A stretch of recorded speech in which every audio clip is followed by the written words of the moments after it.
Alrighty, everyone, welcome back to yet another stream.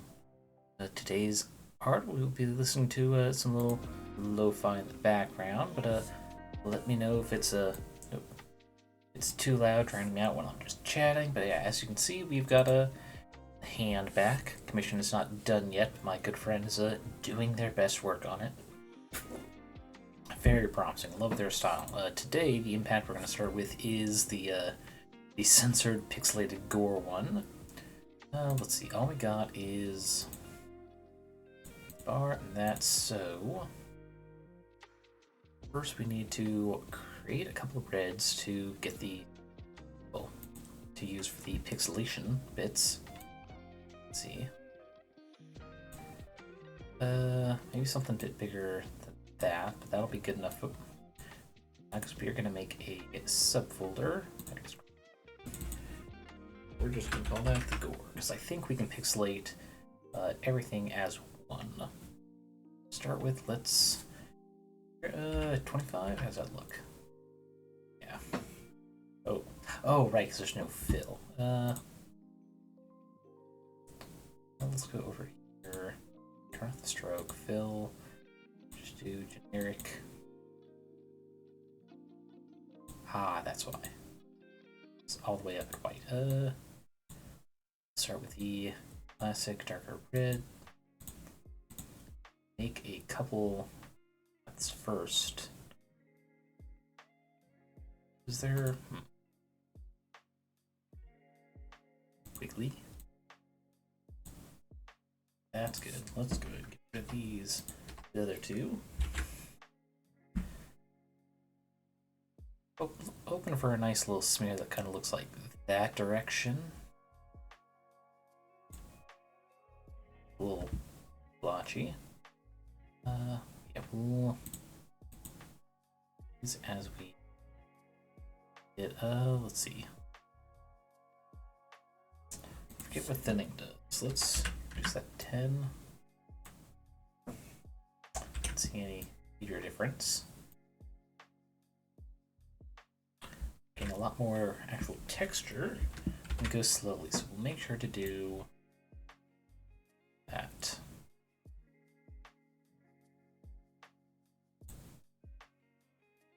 Okay, and there's a drippy one?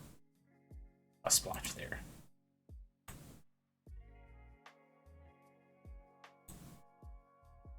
No.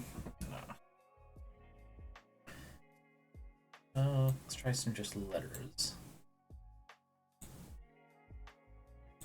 It's not bad. Let's see. A way to make it so it does not become clear if it overlaps too much. Well, I don't have a. I'm just using mouse, so pressure's not gonna work.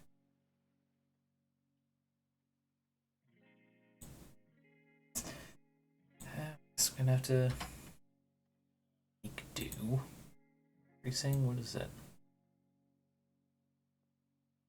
Ugh. Not feeling tracing. There's dip pen. Ooh. Nice, but far too clean. Far too clean for what we're doing.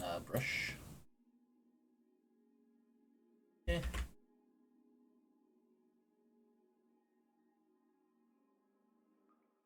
Also far too clean, so nope.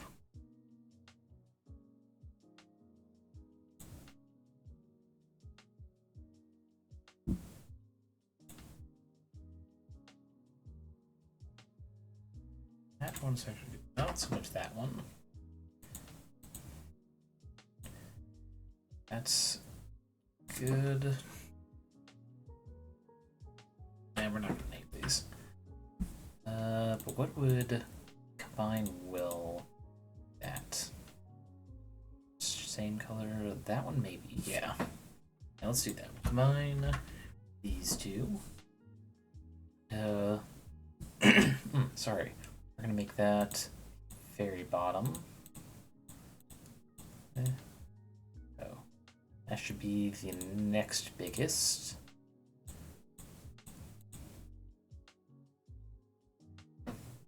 I think we combine these two as well. So to start, let's get colors changed in all these. Here we'll go more of a kind of a rusty. So we can move it up there. Yep. It's good. Get some tones, and then very top one. Let's flip it. Yeah, that's looking better. That color for here, not quite purple. We want it to look better when it's even grayed out like that.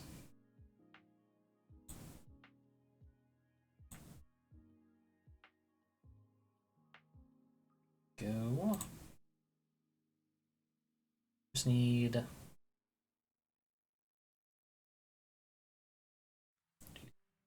Or just spike pain. Hip. It's like, oh god, I feel old. All of a sudden. How dare you, body? You're betraying me. I think we need one more. No, that's better for curves. I want the chaos of free line. Oh, do one more with the brush. Let's go.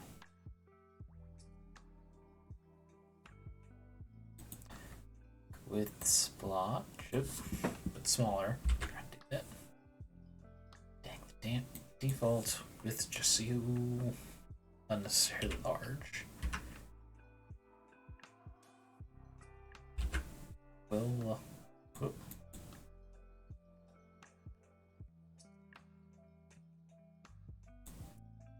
Combine those four together. Color here will be a much contrast. In fact, we should change contrast. Let's see that corner. So we want to make this base red just brighter. Go.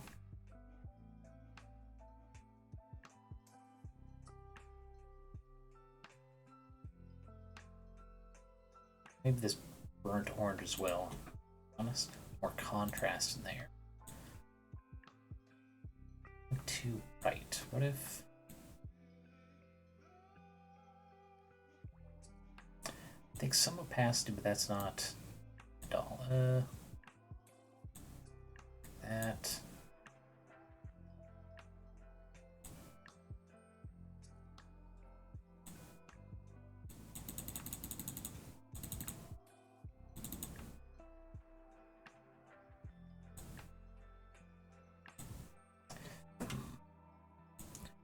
We need to change.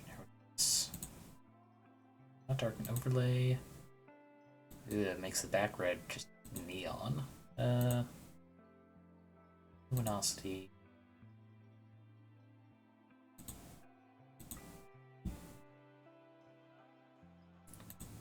Do not color and multiply. Oh yeah, there we go. Sorry, that is fine. And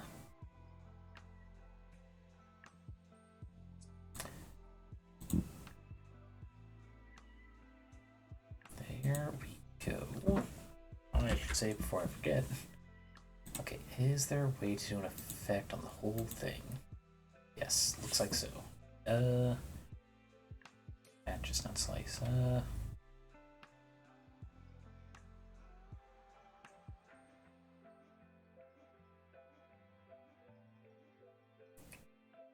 Let's see.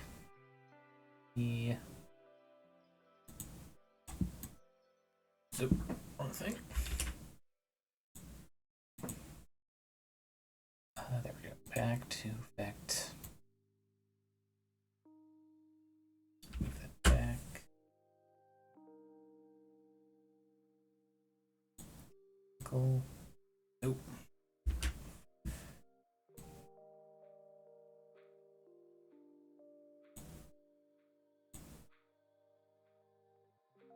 I don't think that's what we're looking for. Okay, guess we're going to filter effects. Let's see. Should start with a blur. Which one of these? Edge. image, no. Sometimes preserving outline, am I using outline? Fine. Horizontal. Okay, let's see. Okay, let's see if my computer can handle live preview. Go. Or let's see, do we want fading? Nah, because it messes with that for some reason. Yes. Also out.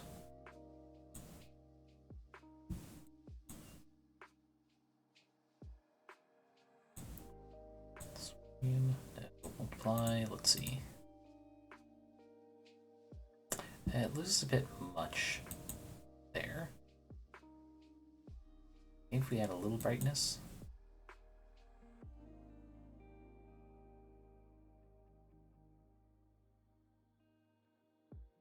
Okay, I think that'll be fine. Cool.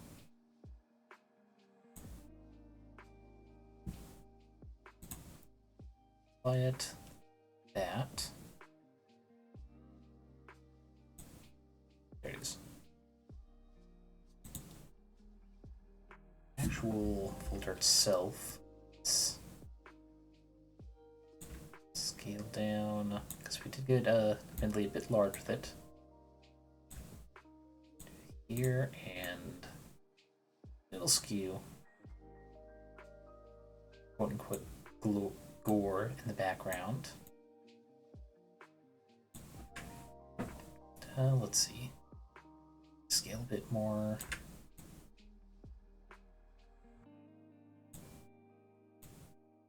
There, because we're trying to keep them all roughly the same size. That now, there should be something to pixelate. We'll try to get some very big, obvious squares. Where is it? Not posterize, not materials. I know there's a pixelate in here somewhere, I just can't remember where. Thankfully, the sub-menus are pixelized there. All... That was very useful. Are all in alphabetical order. So...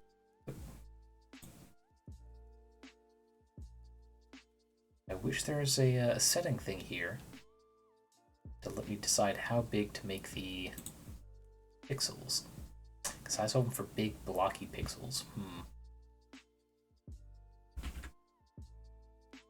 I guess maybe this program is not the best for it, perhaps? Let's see. Gotta be another thing might help speed the process for it. Textures. Melted rain. What the fuck is... Okay, I'm doing that just to see what it looks like. What is melted rain? Oh, changes color too. Got it. Not what I'm looking for. Let's see, textures.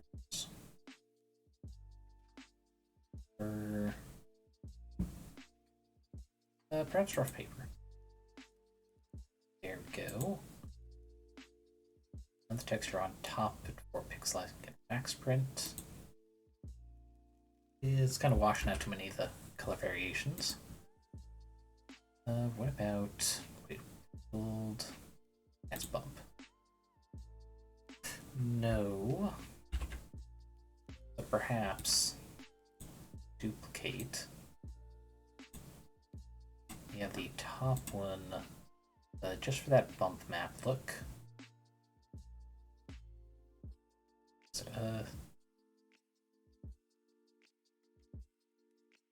there.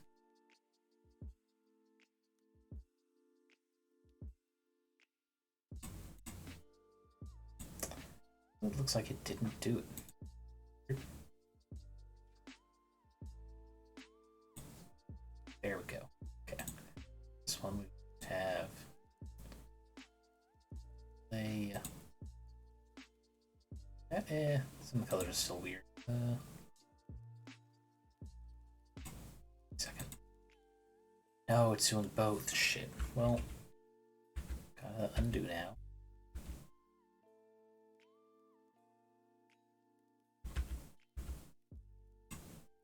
guess because they're the same named thing.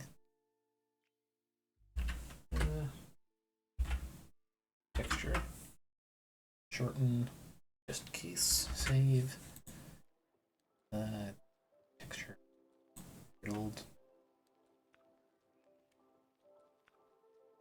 For some reason it didn't do it again. Weird.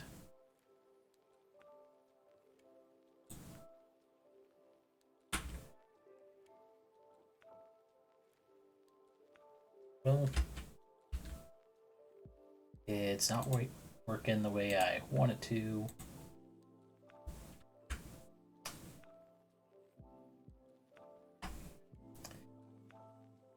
Anyway. Try more just thicker one on this. How about... Nope. Nope, that delete most of it. Jizz. What's reflective gel? Oh, that gel be reflective. Ooh, actually.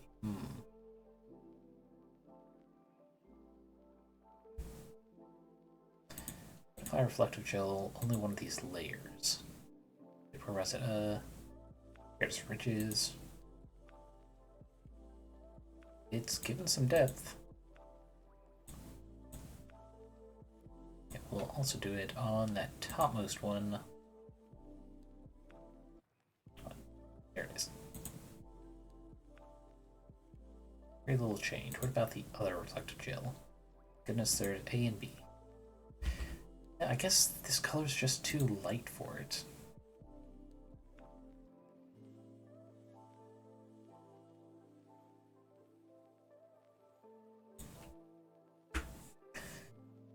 Well, what if I take this out?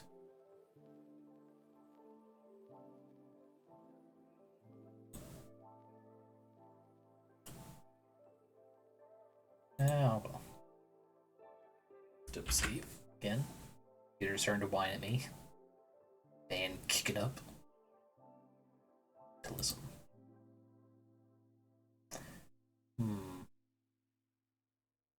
Feed that into a slate. Oh. What I really don't want to do is have to just manually put squares the size I want all over here. It's more and more looking like that what I will need to do. Some programs do not let you artifact shit so easily. Actually, while it will be boring for you guys, one thing I can do in the meantime is just pop over my other PNG JPEG art program and just quickly pixelate it there. Let's see.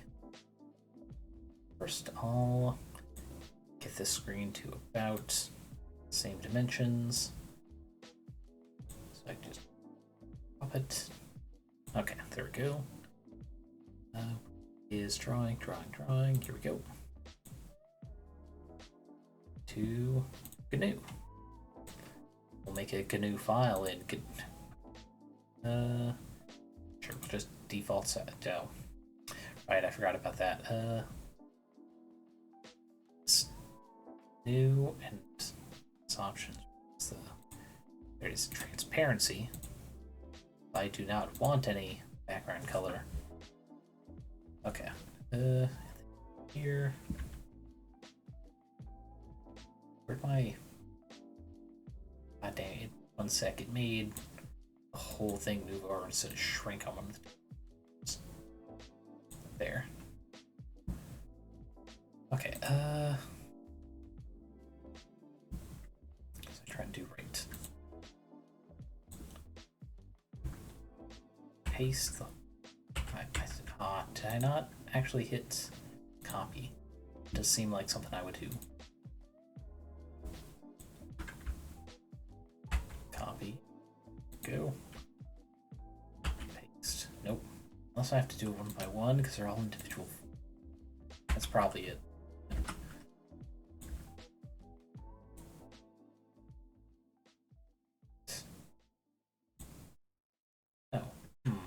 It's weird. I didn't have that issue before.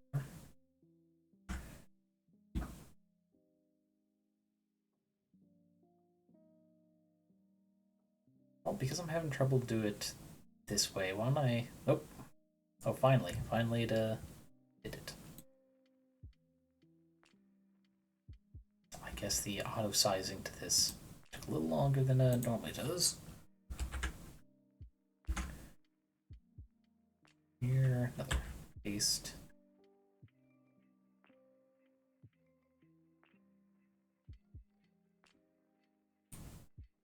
Come on. I have to freaking manually edit. Right click. Well, at least I've got you guys here. Hurt myself with that. Come on, why is... Dick, huh?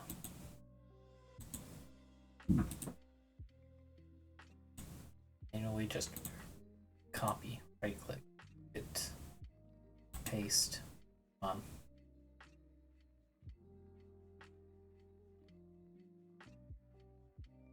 I'm an idiot, there's an easy this. Okay, escape. Select these four. There's export. We use a JPEG actually. Selected only. There we go, because we do not actually need the sensor bar in there.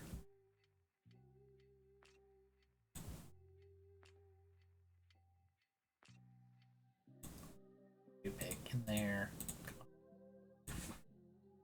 Gore splatter. So I mean that is what it is. Okay, we'll quickly saves that. Make my computer wide. Okay, there we go. I can Inkscape again. That will just straight up open, so to open this layer. Oh, perfect. Splatter right at the top. Oh boy. Is a maybe I should have done as PNG so I don't have to re-delete all this white. Oh well, too little, too late. Okay, so shift color. That. Okay. Select invert, cut that. Make new layer. Like that. Delete those. There we go. Right.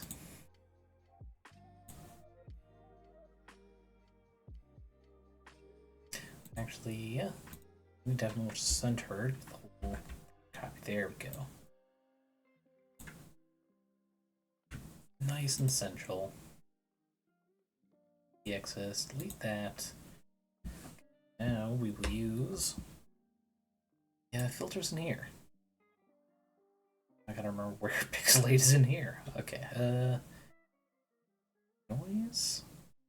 No, but it is funny that one filter is just called slur.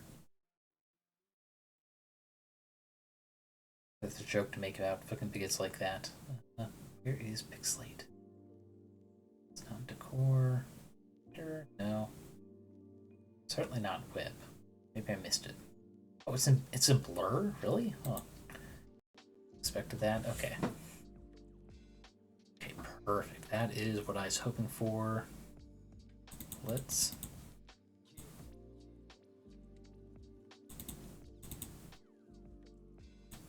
Oh, made them big. By accident, I was trying to go... Oh, no. Okay, what about... It's about what I was hoping for, yeah. Offset. Dang, I was hoping it'd be like only every other line got offset. Damn. Do that so we have a bit more these invisible ones on the sides.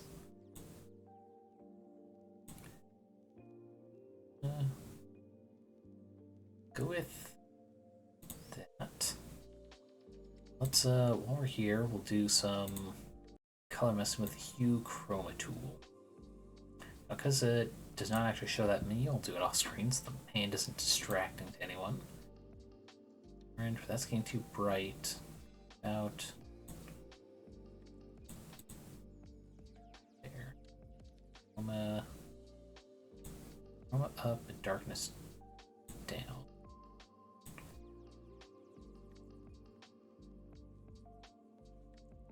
Yeah.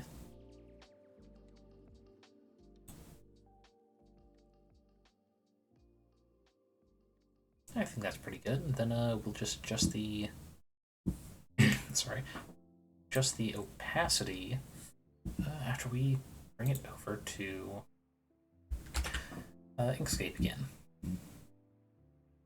Get that back up. We're gonna make sure that you guys can actually see what I'm doing. There we go. Back to impacts. First, we're gonna make that just invisible. On here, paste. There we go. We're just gonna edit everything.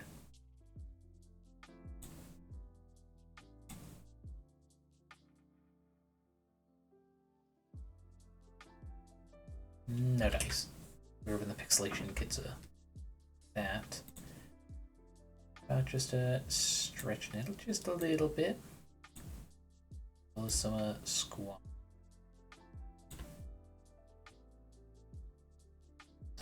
No, center this. Move the sensor stuff. That should be more center. There we go.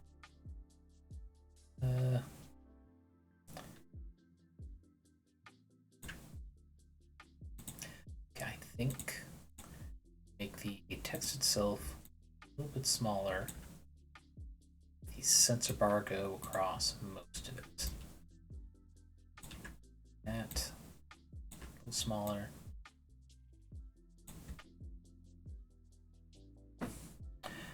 All right. Good. It's a little bit more core. I think what we're gonna do is we're gonna make another image layer over this. Say right here. Circle of viscera. Turn it white, and then we bring some gray. Gray up, just a little tinge of pink. Kind of like an eyeball, and then this layer, the overlay. Nope. No.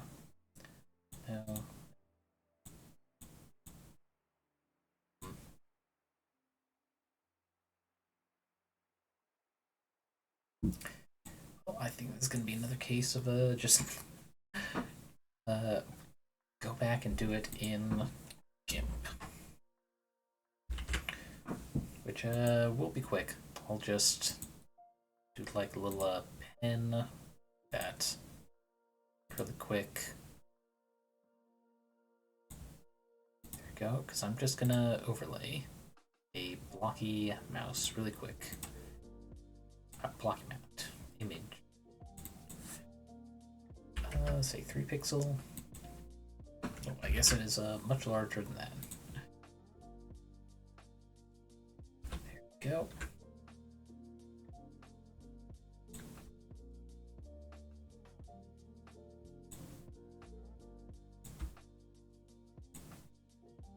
Nope. Wish I could. Well, it'd take much longer than I thought. I guess I'm gonna just switch back for you guys. Okay. Perhaps if I just make new layer.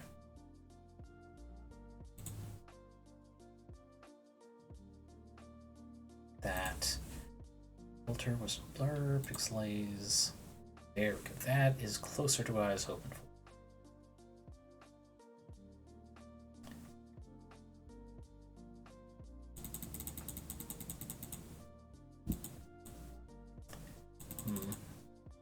Cancel. Let's resize.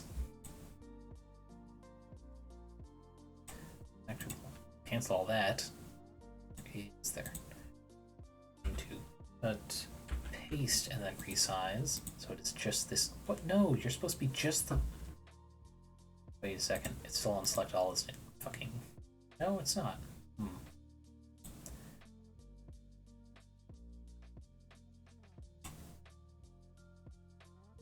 Oh, that's why. It's because I have opacity down. This we will shrink. Yeah.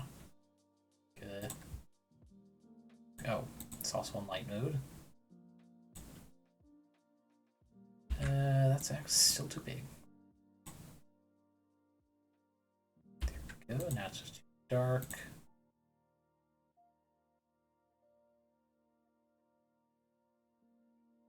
I think I'm not smart enough. That's my issue. So bring it down to that.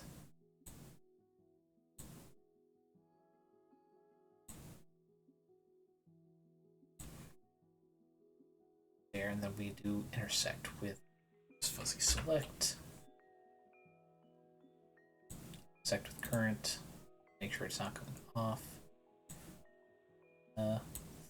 Go.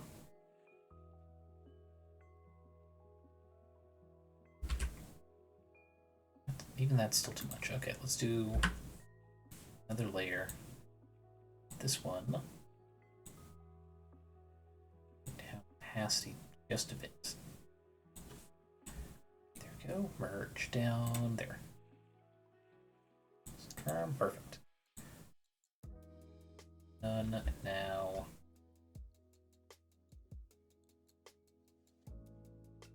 All right, pixelated. It's like that moment when you go through a door.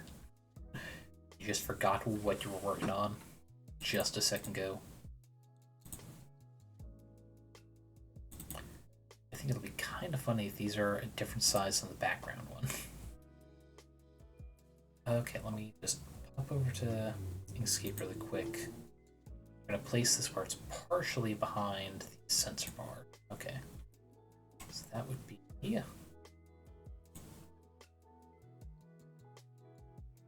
Out there. We're gonna locate that layer. Gonna swash and stretch it here.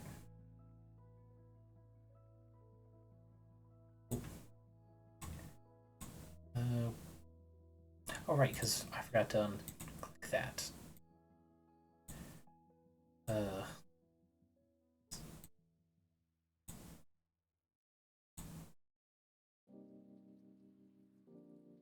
Out there.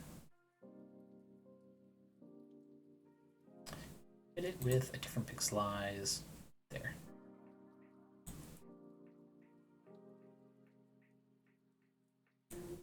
And now that's it, new from visible. So we just copy paste this one layer. Oh, nope, wrong thing. Let's copy.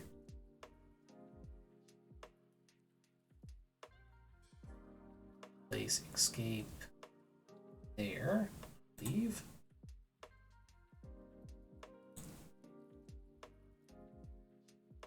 You go ahead and close GIMP. Will not need it.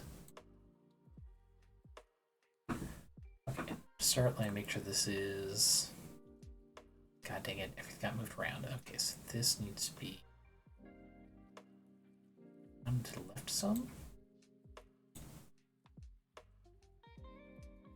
Okay, now it's worse. Maybe other direction. God damn it! What messed up my alignment? That's close enough. I don't know how I fixed it that quickly, but it's fine now. Get back to, oh, why is this changing on me too?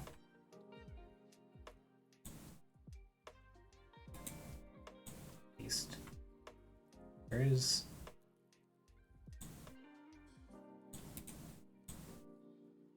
What do you mean nothing in clipboard? I know I had that.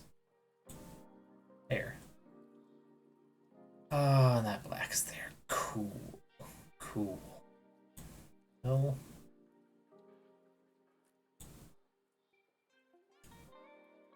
Don't know why. Let's see, I can't remember. Is there a way in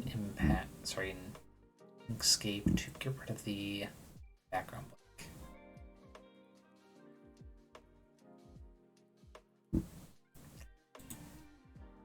Let's see, what if... Move it up. Can I mask in this? That did not work. Oh wait, maybe because it's invisible.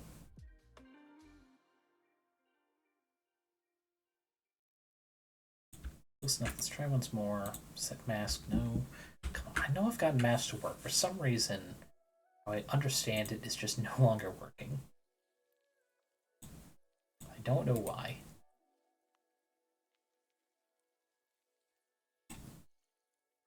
Let's see. Page properties. Not what I was looking for. I hate when the menu just moves out like that. Why can't it just like be permanently set? You know what? I am gonna shell. Oh, incredibly reopen game really quick just to make a copy of this that does not have freaking black background. Yeah, that freaking default is not supposed to have any color in the background. Really shouldn't. Otherwise, what's the fucking point? Okay. Click all that. Delete it. Select. Invert. Copy it.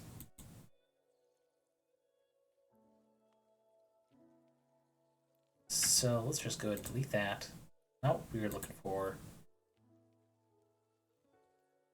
Paste. There we go. Got our viscera. We can get rid of this. Sit there. Alright, save before I fuck anything else up, because we're gonna do that there. Okay. The sensor's not quite right, but I'm a little tired of it at this point. So let's do something else. I'm gonna change the text on it at some point. That font just does not fit for now. What we got? Booked for Philadelphia Pride. Okay. I'm not sure why I did booked for Philadelphia, but I'm not going to question past me.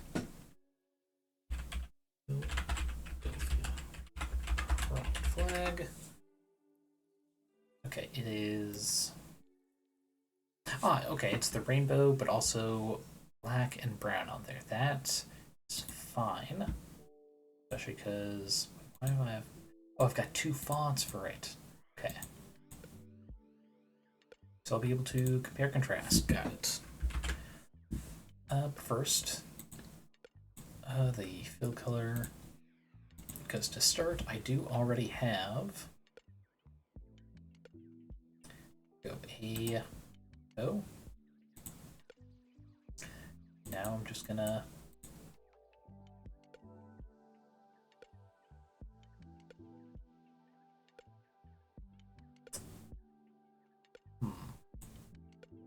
oh, why I suddenly have more there, but okay.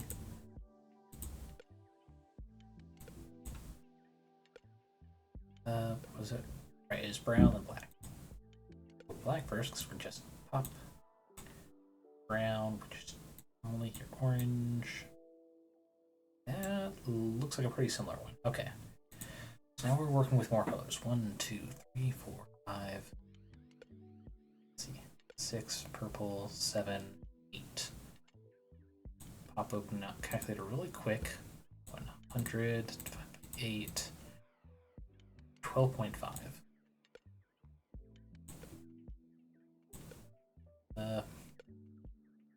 It's going to be easier working from this side. So let me just move everything over. I will back as needed. Oh.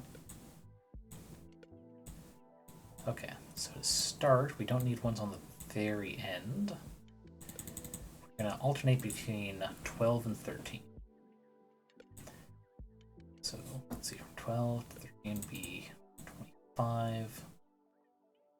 Plus 12, 37. Oh, that was easy. The next one, 7 is 40.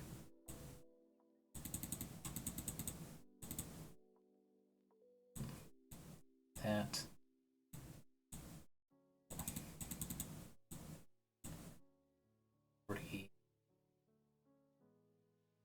I'll have to get those another. I'll just do it now. Okay. Because I will absolutely forget. Start with that's brand we're using.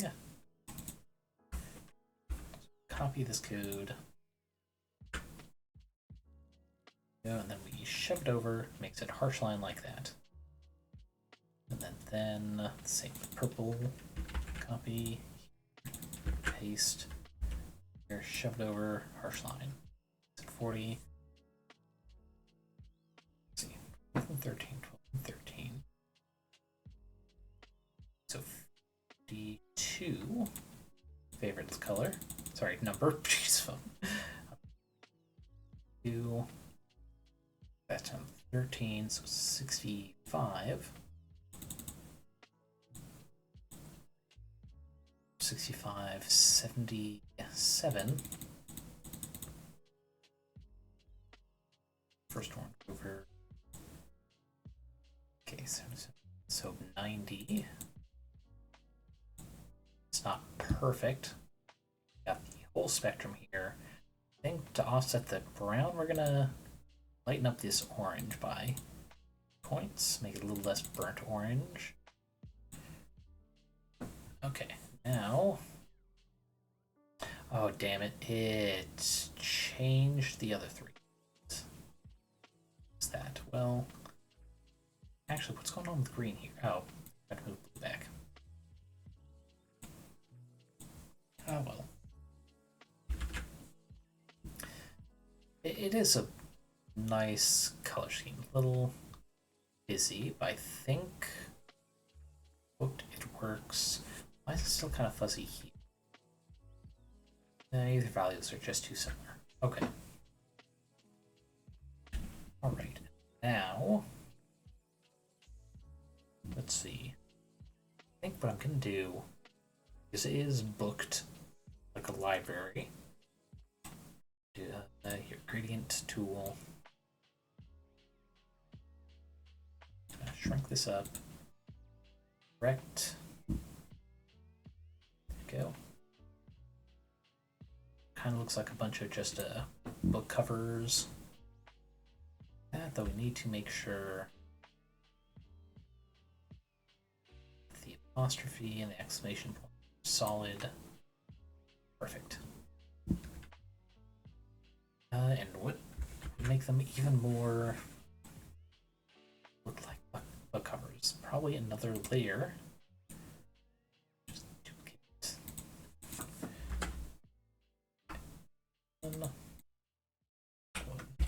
Okay. Go. So the fill, we go to texture. What if we minimized enough? Would kind of look like words. Not that, but it hurts my eyes less when it's here. Decoratives.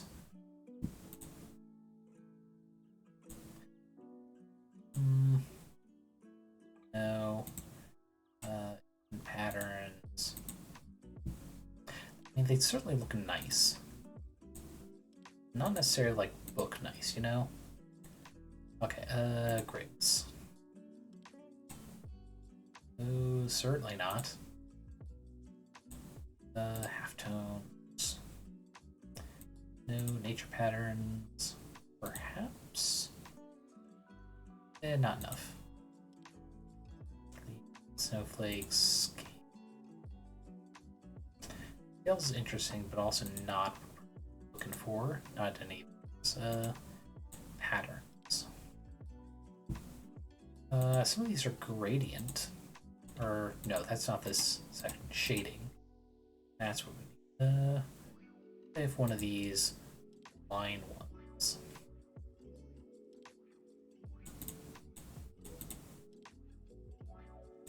Mode. Play. What about darken? Orientation. Let's see.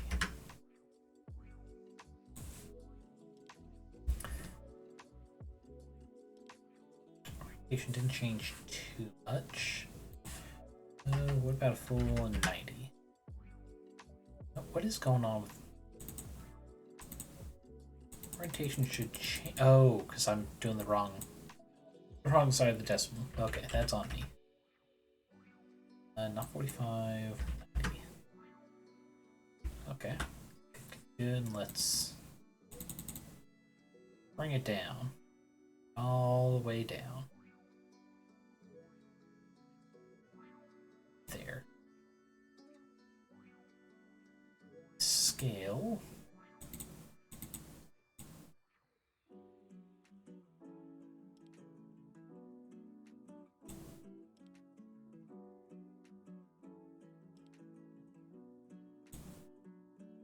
A little bit there. Just off that pattern is good. Now, one more duplicate. We're going to once again switch to a pattern, but we are going to make a. This one might be a little rough.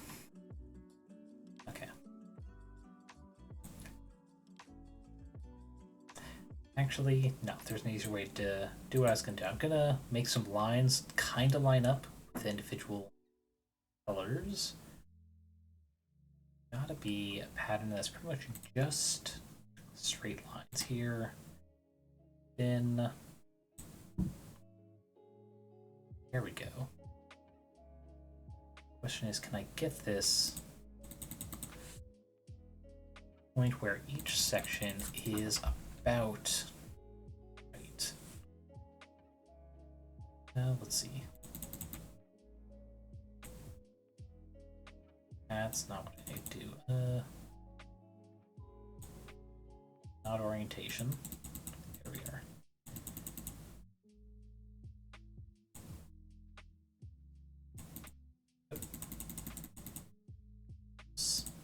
Very close. That's... Oh, it's because I made them 13, 12 feet right.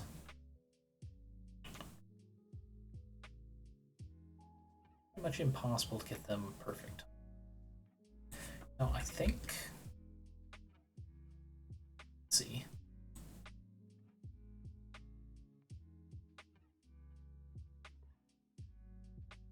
Honestly, I think they look better without the lines.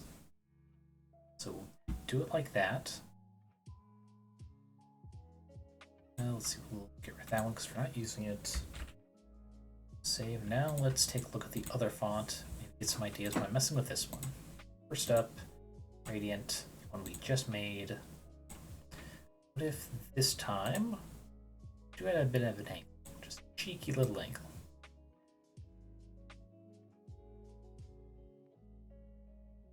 Doesn't really look good with so few. What if we make it reflected instead? Look. Ooh. Vertically, perhaps. I thought colors are just too cramped. I think vertically it does look better. Turn off reflection.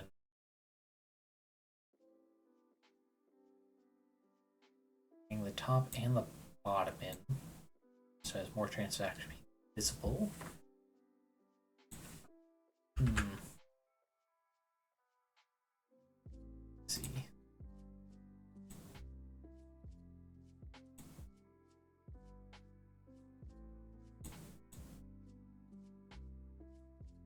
Honestly, I kind of like vertical more.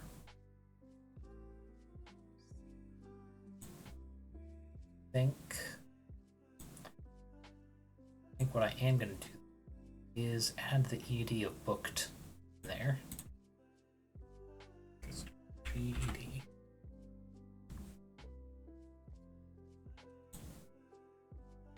And bring the font size down just a little bit. There it is, 144. Alright, now I gotta adjust that. There we go. This one we will do a stroke outline. Let's see. Let's pop it to 2-point stroke. Where it is behind. Good.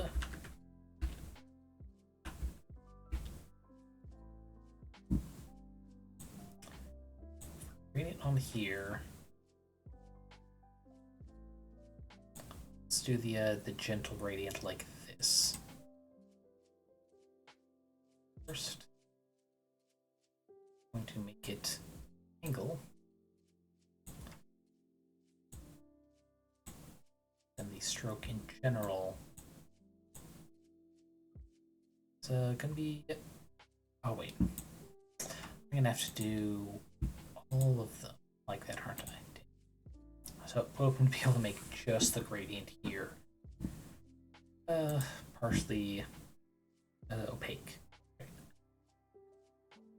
Oops, excuse me.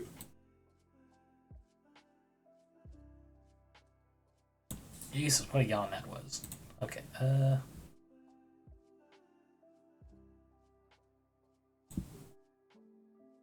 we go, now it's working. Oh wait, no, that's for the whole thing. Damn.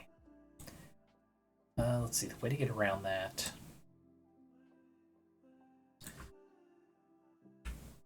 is to duplicate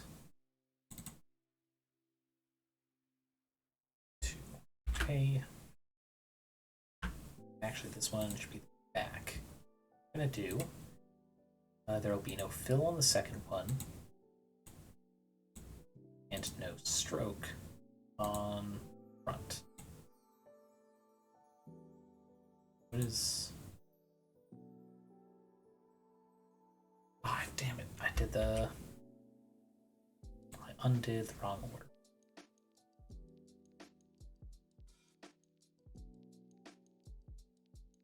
There we go.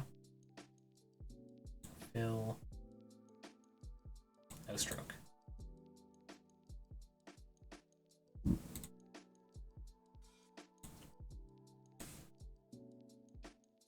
Perfect. Gradient. See through.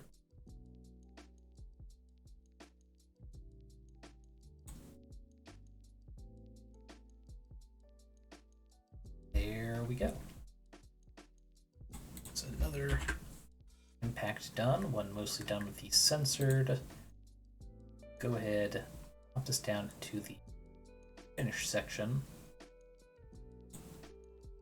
or actually exporting it.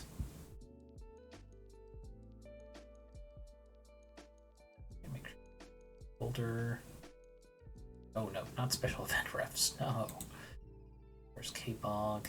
K-Bonk. Oh wait, no, it's different. SVG. Back's there.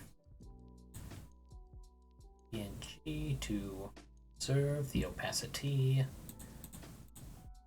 Just gonna call it hooked. Camera, can I do? Yeah, you do these symbols. Philly Pride. Pride, not prode. Not even sure if prode is a word. But there we go. We got one done. I'll go ahead and say, yeah, thump is what I'll work on next time I get to these files. But yeah, with that, we're about an hour in. Ooh. Oh, ooh. Second big yawn out of nowhere. I'm gonna go ahead. Takes us to the BRB screen for a short break. Alright, back just a little bit early. It's only like 20 seconds, so it's fine, it's fine. I can just completely fix that. Get Balatro back open, because I didn't have that open the entire time, because Inkscape is just a resource hog for understandable reasons. So where is Game Capture? Here. Balatro. Just have to resize it just a little bit. Sorry for any confusion during the break. If maybe you heard some of the Balatro music as I got it booted up. There we go. Oh. Alright, really quick, just message friend.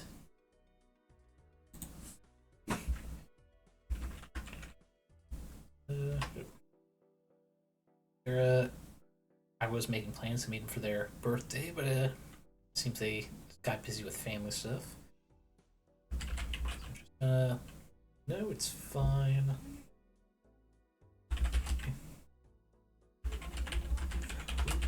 you have fun. There we go. Yeah, it's a very limited window after work for me to be able to get to them. So I'm not breaking the speed limit by like 20 for them. But let's see, there's some I don't have unlocked yet, and they're tied to stakes. Which I don't think I've won a white stake on anything, have I? Gotten... Oh, sorry, I haven't beaten a red stake on any of them. Checkered deck is the easiest just because it's... You start being able to make flushes, which is a good thing to start on as the minimum hand to get into. So we'll start in with this. Yeah. Look, yeah, flush is all the way up here. You don't have to worry about straights, 3 of kind of keys. You can just focus on all the top ones. Downside of the red stake is you don't get any money from small blinds, so it might be worth just skipping them, especially for like Arcana pack, because I don't have enough to be making money off interest. Sadly, Arcana tag is just it's way too early to get the double your money on the first run. So yeah, we'll skip Mega Arcana, gain some money in the big blind. What do we got? Stone, diamonds, no. Clubs, no. So the devil is probably the best. Cause yeah, that's a 1 in 15 chance to get 20 with a near guarantee getting $3. So we will put it on the jacks. Cause I like putting gold on jacks, steel on kings. Oh wait, it's get 2.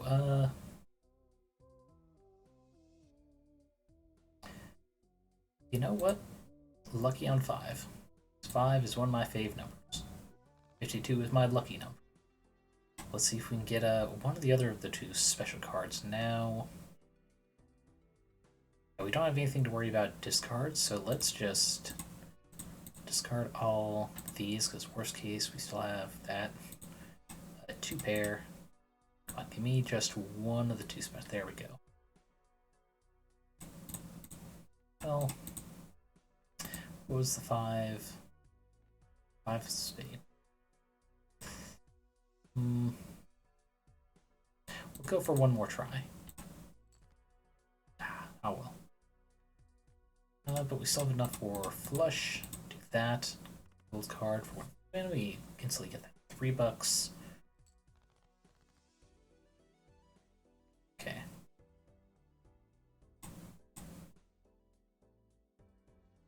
What's the balance left?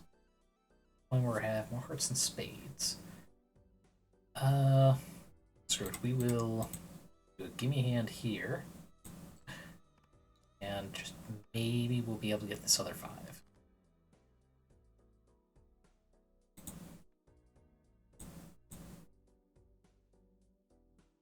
No, we don't want to discard those, because we're hoping to be able to get enough spades for another flush. So play this other high pair.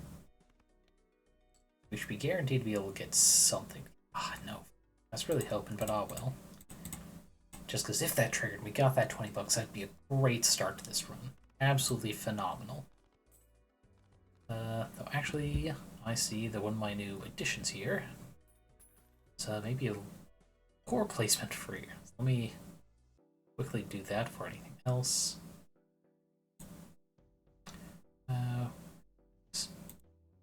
There. Unlock it. move it down to there. So we're still able to see the ante in the round for you people in the audience. But yeah, for those of you who hadn't noticed the new addition, it's a big trend on Twitter. Someone making a bunch of hate, trying to save space, because there's been a lot of hate as of late. I did that, as well as one of my favorite Discworld quotes from the young Tiffany Aching witch books. But she is a very small village witch who is having to learn by herself. It's not discovered.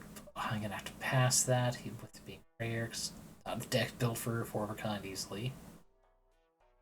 Maybe if I was doing the antique deck, the ancient deck, where it's just all the number cards and aces. There's kings, queens, jacks. Roll in the shop. That's expensive.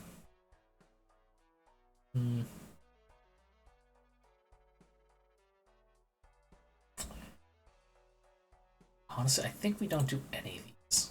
This blind, diamond cards would be buffed, so that's nothing. Yeah. We'll just preserve our money. We'll be able to get at least 2 out of interest on top of the other winnings for Boss Blind. Oh, sweet, we got that 5 early. Okay, let's see if we can't get a spade flush and potentially activate the free $20, because that will count towards the interest, because it's earned before the game ends. Dang. Really hoping, but we got this $3 from the jack. There we go. Okay, there we go. That is the Joker to have with gold cards. We no longer have to buy the blank ones, because I've actually earned, which, and I won't shock, because some people might like this prize. It is worth getting. You have to buy these 10 times to unlock a different voucher, but it's a nice voucher. It's not bad, for sure. Or kind of I think we just keep saving up. Ooh, polychrome. I think we definitely skip this, because we'd only be getting $4, but buying a polychrome Joker, we can do that with 20, for sure. Play through this. Can we take the easy flush?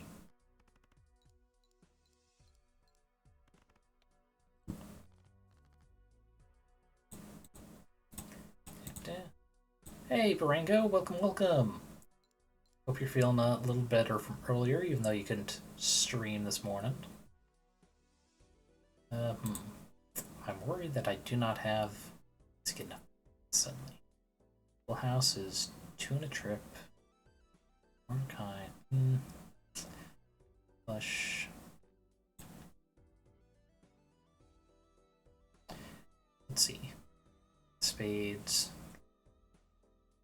Straight flush, maybe. Still haven't gotten either king. Or either jack. Your no longer hurts, but still not going to stream. Yep. That's fair, that's fair. Taking care of yourself. Dang, I'm really hoping for a straight flush. We continue to try and work towards it. Sure. Let me finish off this hand. I'll hop in voice chat. Let's see. Yeah, with just the 9. We're hoping for a king and jack here. Well. If we get another pair. There we go. Full house is not bad, but it's better than flush points, especially with trip aces.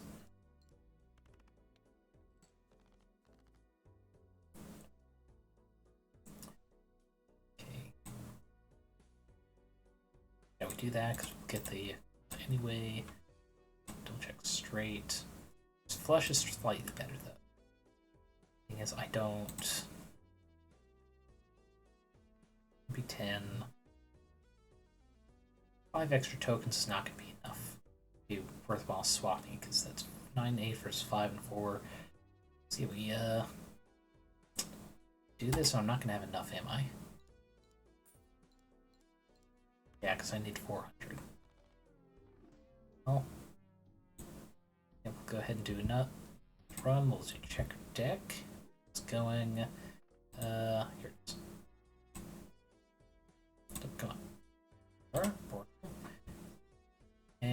swap myself to voice activity. There we go.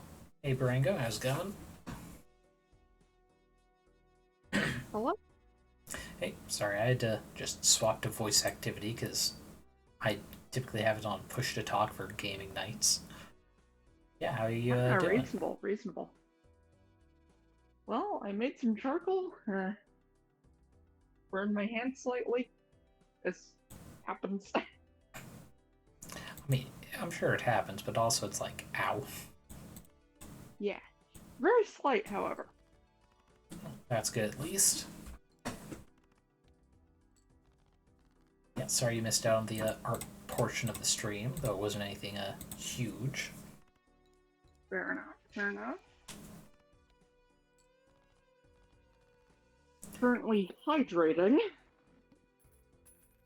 It's always good. Yeah. I determined that the little charcoal stove thing that I made a while back does not work very well with wood.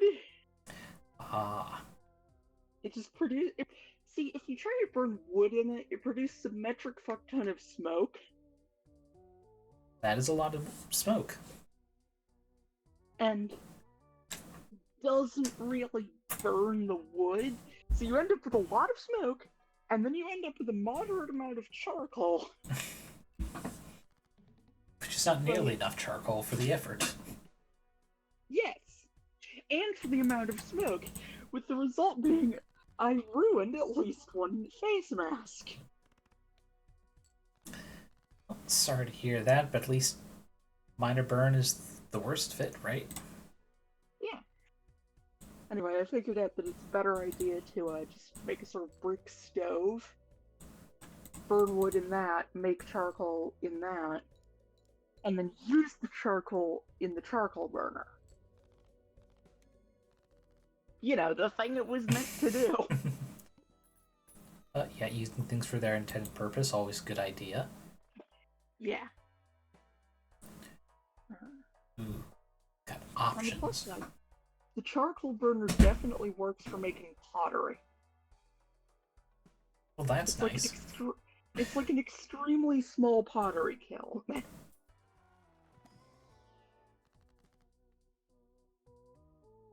Would you mind streaming in Discord as well? I forgot to do that, yep. Fair enough. Oh, also, I recently found out about two interesting things Well, that are both furry related. Ah. So one of them is a group that's basically they're researching like very specific bits of biology and stuff with the goal of eventually extremely eventually. Their expected timeline for this is at least 30 years before anything really interesting happens. Unfortunate. It's a long wait. But their end goal is full body modification.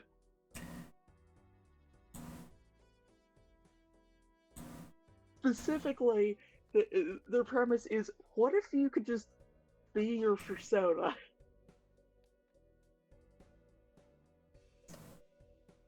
I mean, yeah, that's certainly a choice. That's their main goal, and as it so happens, their goals also would result in more generally applicable medical stuff. Oh, for sure. My only concern is, what companies with a lot of money would do with that sort of power, market presence, I suppose. Yeah. But otherwise, great news for people who wish to be their personas. Yeah. they also, the same group also has on their website a list of here's a guide to figuring out what you want as a trans person. Like, they came up with a fucking flowchart for figuring out how you what flavor of trans you are, and also figuring out what to do about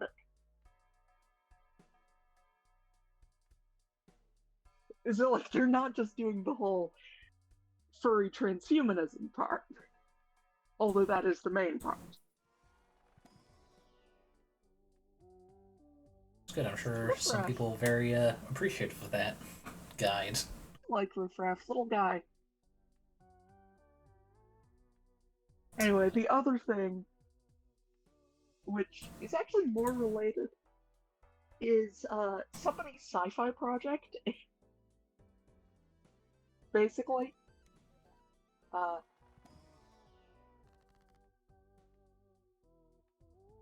a furry who goes by Tuxedodragon on social media came up with these critters called Amphimorphos, and their whole premise is that they're these sort of weaselly shapeshifters. And that there's also a sufficiently advanced technology virus that turns humans into Amphimorphos. Because essentially, these little guys were just hanging out on their own planet, being, you know,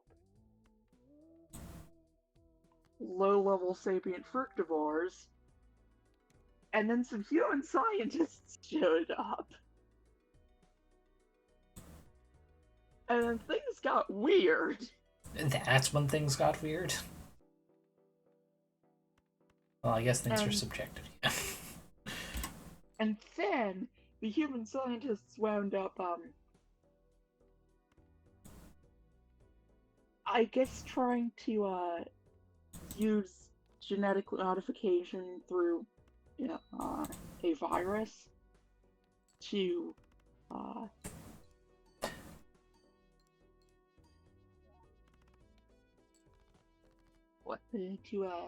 sort of hybridize Amphimorpho and humans, I guess. With interesting results. Which sounds like it's putting it lightly, raising it like that. Yeah, the result is that the resulting hybrids are both bioluminescent, which isn't a normal Amphimorpho thing. No. What? Partially liquefied, which is also not a normal Amphimorpho thing. And contagious. Yeah, there are certainly better adjectives than you would want in such a operation. So the result is that you've got essentially lycanthropy, except that instead of turning you into a wolf person, it turns you into a shape-shifting weasel kangaroo dragon.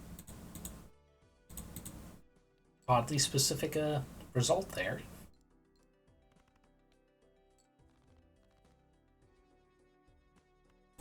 But yeah, that sounds absolutely crazy. It is, and it's delightful. I mean, that's a matter of perspective. Well, yes. Most of the art that's of it is of the creator's persona, and also a webcomic they're doing. With the premise of an Amphimorpho hybrid being a local cryptid.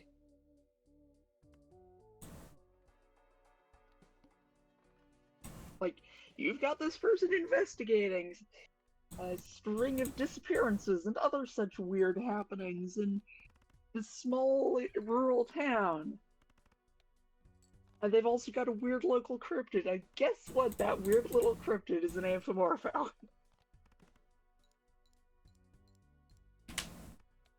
I mean, that's a predictable twist. It can be very fun, though.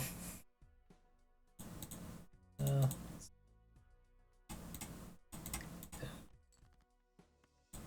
I mean, anyone who doesn't already know about Amphimorpho as a concept won't immediately realize what's going. It won't immediately realize that uh, you've got this weird piebald dragon critter, and that's the thing that's living in the woods and occasionally causing people to vanish.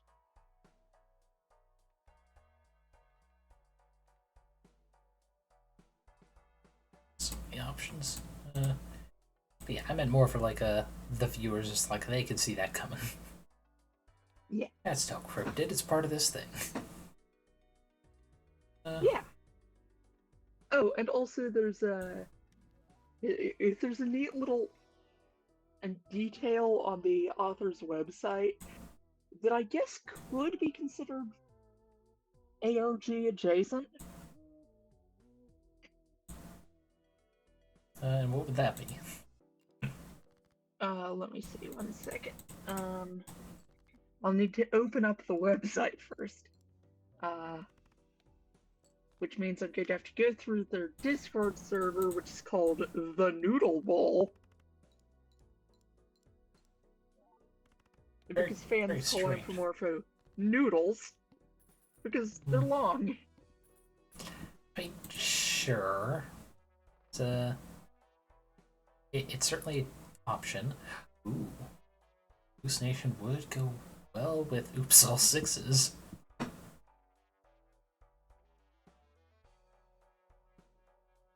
I'll go for it. Okay. Just don't have nearly. Oh, also the original alien ones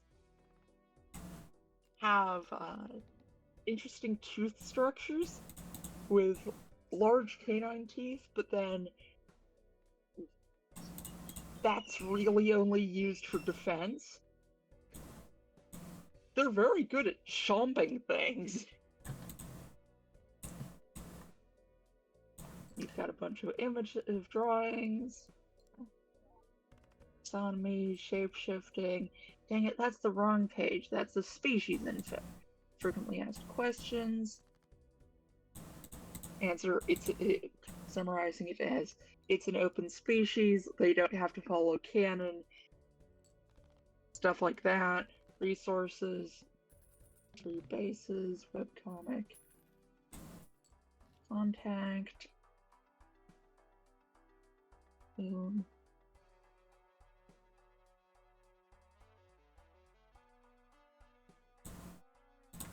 Oh yeah, and if you click on Project Delta, the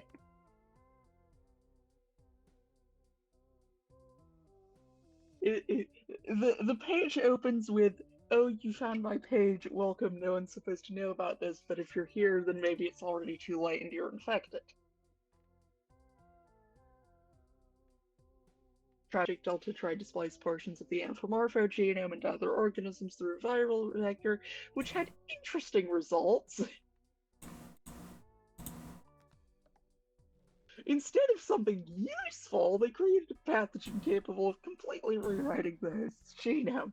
A human infected with the Amphimorpho virus is no longer human on the biological level and will now turn into an Amphimorpho.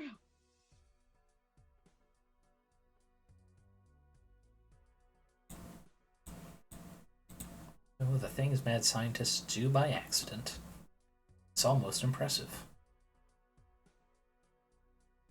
Yeah. They are brightly colored, and they have brightly colored tissue, and it's also bioluminescent.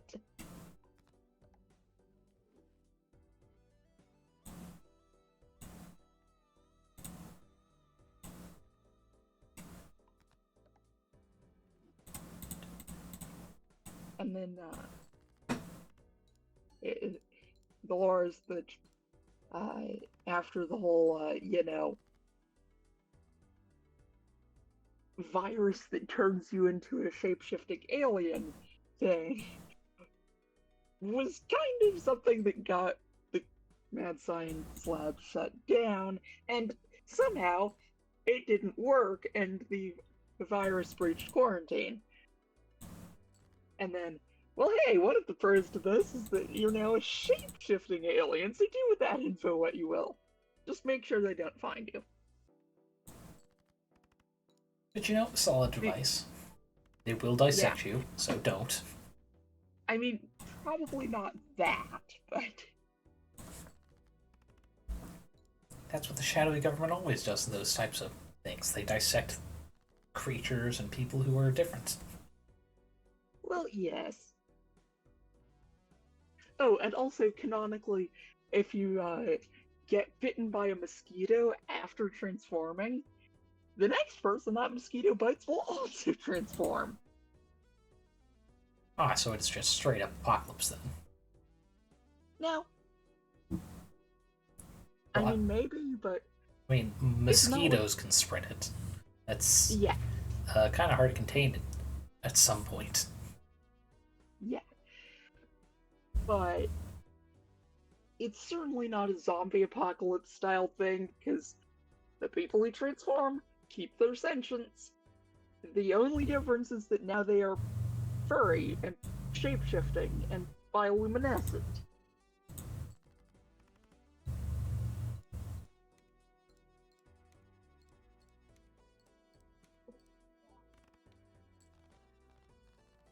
Barely squeaked by there. Alrighty, what do we got? We got, ooh. Oh god, that's so expensive though. Oh yeah, and they have a Google Drive with more lore. Design examples, do not copy.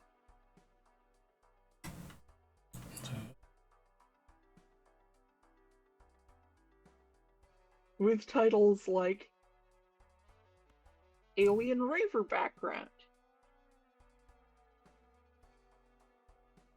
Yep, that's a scene core / rave Amphimorphos. Yep, some people have some specific ass tastes in the world. That's just one small example of them.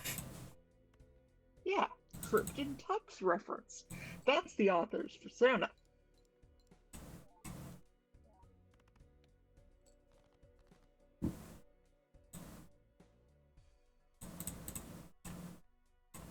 Blunt teeth, sometimes claws, sometimes wigs. Absolutely a cryptid. They just hang out in the woods and eat fruit and...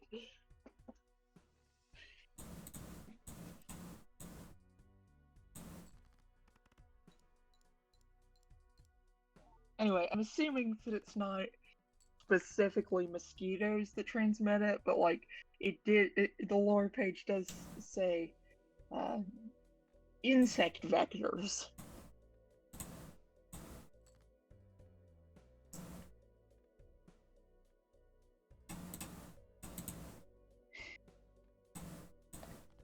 Jello pudding.png. Is this that name? That is a very pastel Amphimorpho.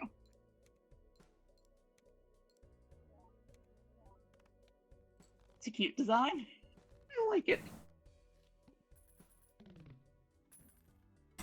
Also, bandaged tail and 6 limbs. Quest.png. From the looks of things, the character is named Quest. Scout and also a Merlin. Fairly typical. One that's either, like, apparently one of the most common in our shapes is sort of kangaroo shaped. Scully noodle. It's called a what noodle? This one appears to be X-Files fan art. Nothing wrong with that. Just, what if Agent Scully was an Amphimorpho? Things would have gone better. I mean, maybe?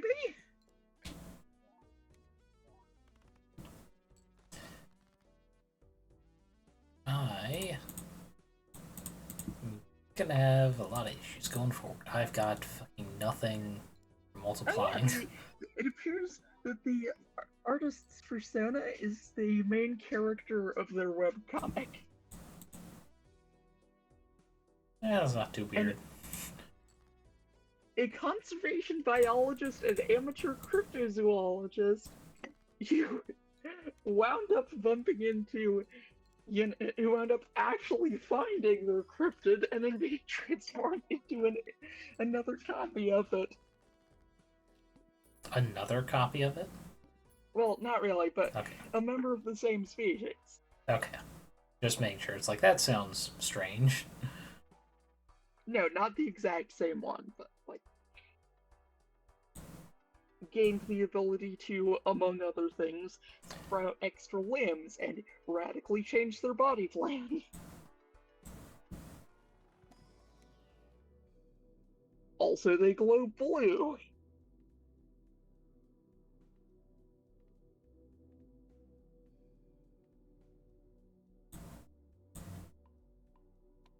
Honestly, I think that more furries should incorporate bioluminescence into their character designs. Eh. It's not for everyone. It'd certainly be strange on a, I don't know, a house cat. And I've seen house cat style furries that have canonical bioluminescence. Well, yeah, I'm just saying it's not everything would really make sense with it. Yeah.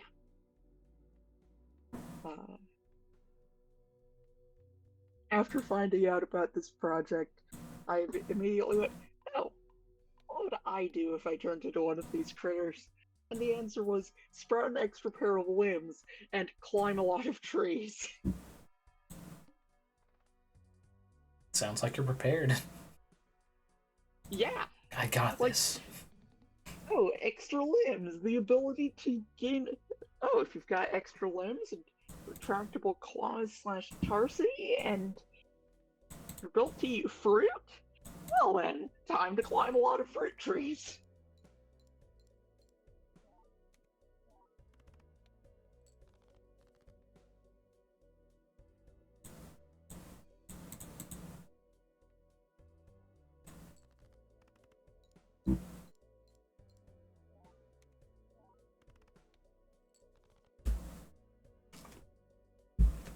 Yeah, so this very specific project aside, how things been going?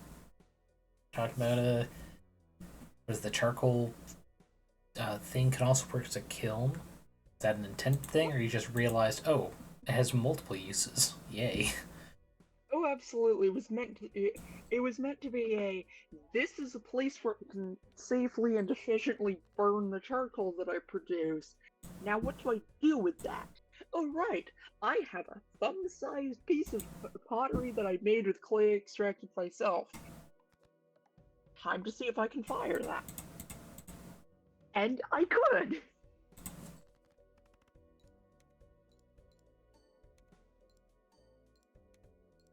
Hopefully it will last a very long time. Do you already have the bricks, not books, that you need to make a more efficient wood burning part of that process?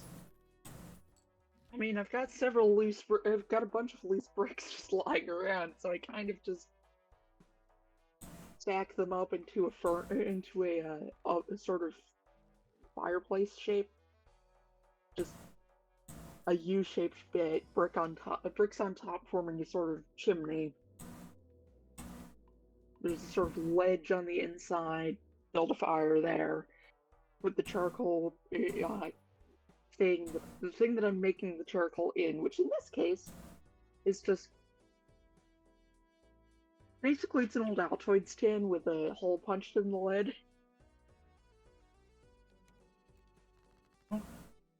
And if it works, it works.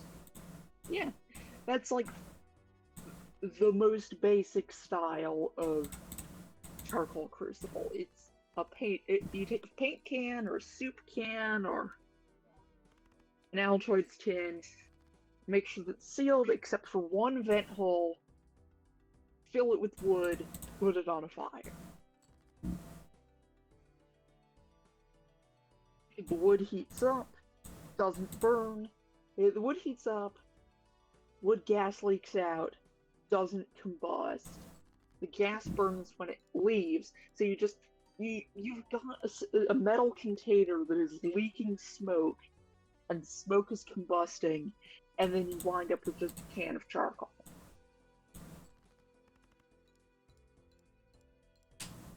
If you do it wrong, the charcoal inside might ignite afterwards. Which is bad. Which happened with... yeah, it happened slightly with this one. I think I just left it in for too long and then some air got inside and... now there's a small area that's on fire, but then I quenched it, so it's fine. It's always fine when nothing we care about burns to the ground.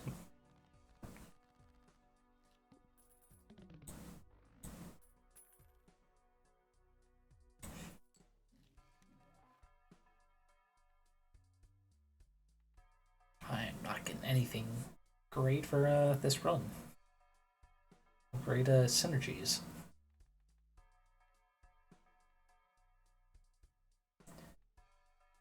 Well, I guess I skip so I get more bonus chips for the bull. Holy shit. Oh, also I watched the new Murderdrones episode today. The murder what? Murderdrones. It's indie animated series. Ah, gotcha. It's Oh, I think I remember it now. I think there's a film theory on it. Oh, that thing. Anyway, yeah, it's... I know Film Theory did a thing on Murderdrones. I wonder if he was correct about anything. I never watched his video. Do you remember any of his theories? Non-specifics because it was a while ago. It's just more if it's like Okay. Murderdrones. It's familiar, but you're saying wash like it's an animated thing, so it's not Murderbot, which I definitely know. Yeah. It's not Murderbot. Murderbot's a different thing. No, well, I'm fucked here. No way I'm getting 14,000. The premise of Murderdrones is you've got some humans that were using semi-sentient, fully sentient robots as basically slave labor, shipped them off to a bunch of exoplanets while also colonizing these exoplanets.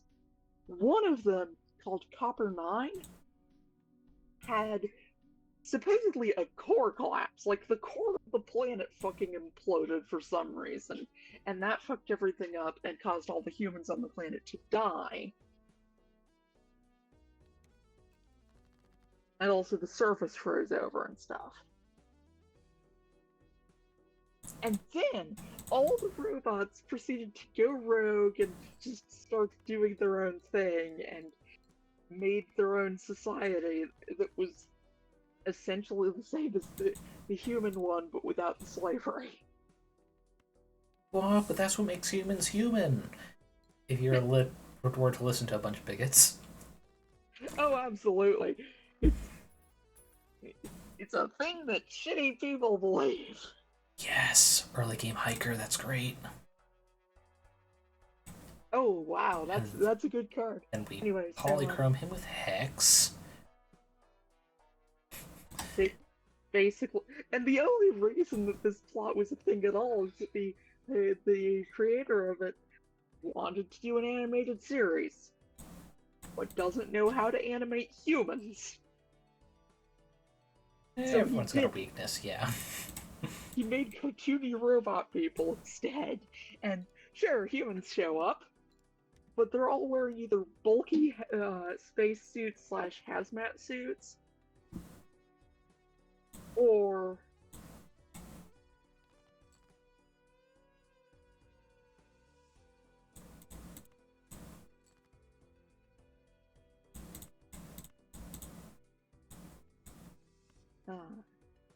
Or or they're shadowy silhouettes with glowing eyes and nothing else visible. right? Just blurry dark silhouettes with glowing off, with like glowing patches for eyes. It just goes to show you don't have to be great at drawing to be able to make something fun.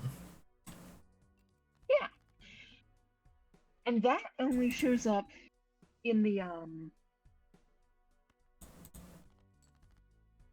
basically background art. Not background art. That shows up in character backstory.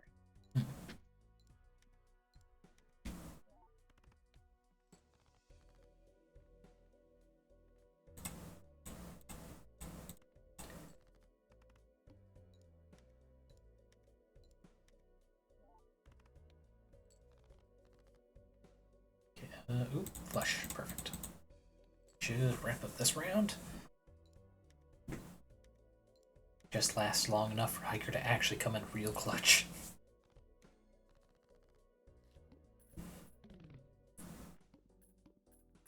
Here we go. 14. Might as well buffoon. Still getting 2 at interest.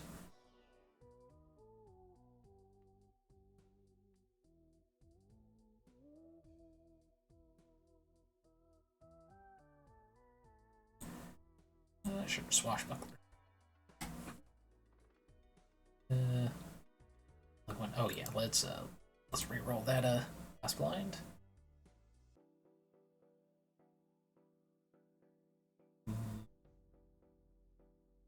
Yeah, lucky. Let's get 2 more random joke. Ooh, smiley face. Odd Todd. Okay, yeah, this might be good. We'll see.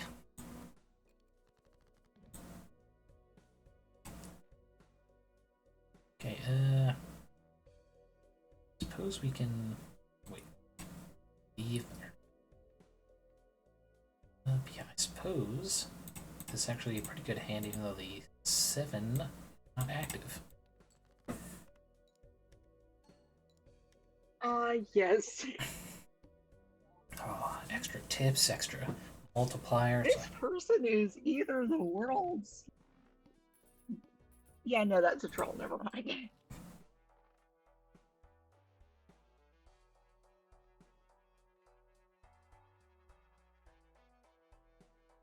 Ooh, baseball card. Only got the 1 uncommon now. That's what you're doubling him. Yeah, we'll do it. Next try to. Yeah. That should come in clutch.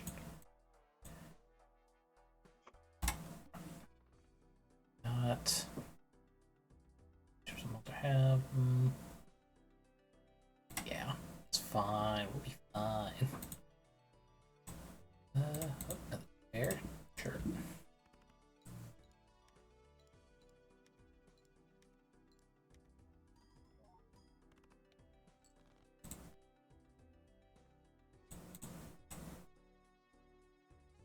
Alright, I can't remember if I already said or not how I'm gonna be. Yeah, I won't have any streams in like 2 weeks because I'll be visiting family. Oh, nice. Grandmother is retiring, was it Monday? I'm flying out a couple weeks after that, just because I haven't seen her in a while. This is good enough excuse. Yeah. Getting out of the daily grind. Escaping.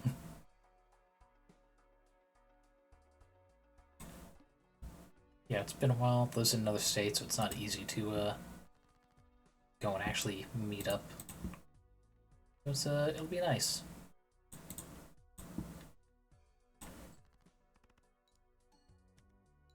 It's just so I'm gonna have to fly like very early on a Saturday morning.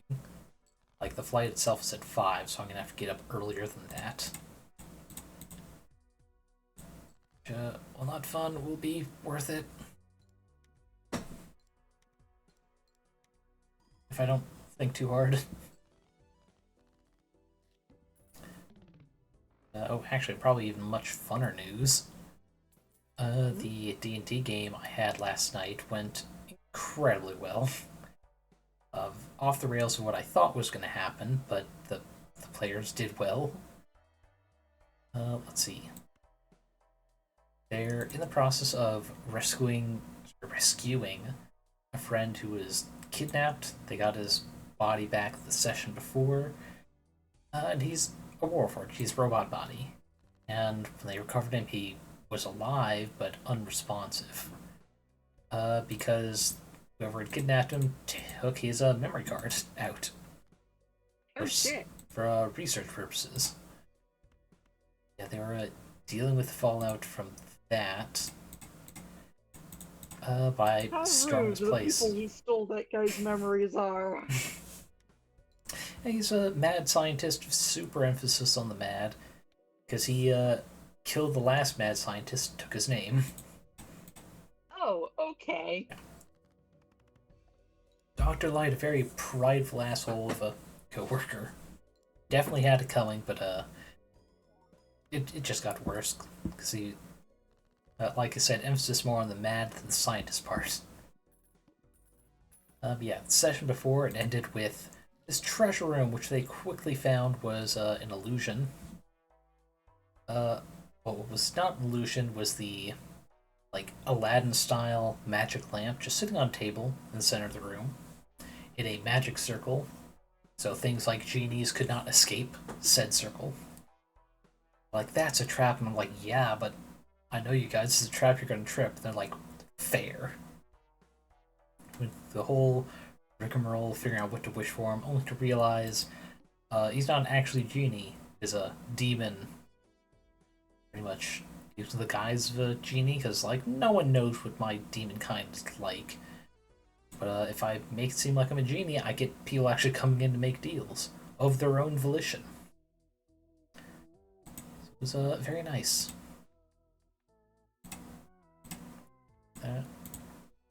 Yeah, that was the last session. This session they found out he had unintentionally made a deal with said mad scientist. Regretted it because, while he's a demon, he does have some morals. So, he pretty much tried to hint very heavily, because he can't outright say, kill me. And they eventually got it, killed him, got through, and found said mad scientist working on duplicate bodies of their robot friend. Which they quickly trounced him, and he's like, fuck this shit. If you're gonna steal my research, I'm gonna make you work for it. A bunch of other robot guys pop out of the walls, pretending to have been wall decor, and force them to just go deeper and deeper into the various levels of sub-basement to get away. Where they were inevitably cornered, because they went down instead of up. But it's fine, they got 3 memory cards of their friend, because the guy made so many duplicates. Yeah. It took some stumbling in a very smoke-filled room with a giant-ass anvil. They also procured a spare body for said robot friend. Ooh, sweet, another uncommon.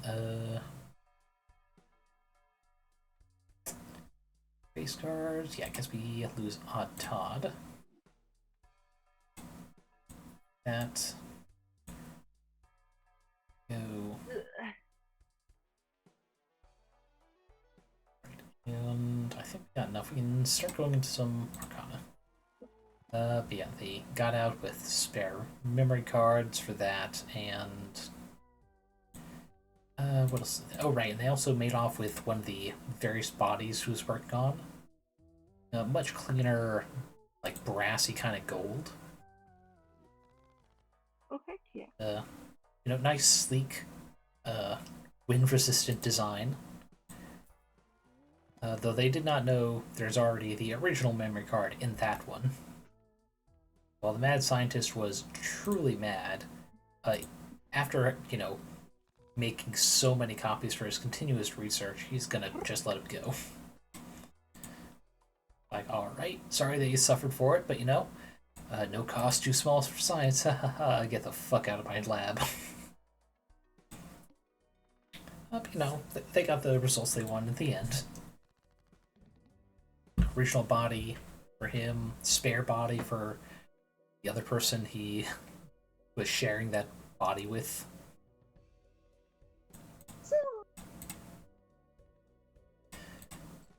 One thing I'm sad of is I never got to, because they just kicked his ass so quickly for being, you know, the eclectic, prideful lizard man self.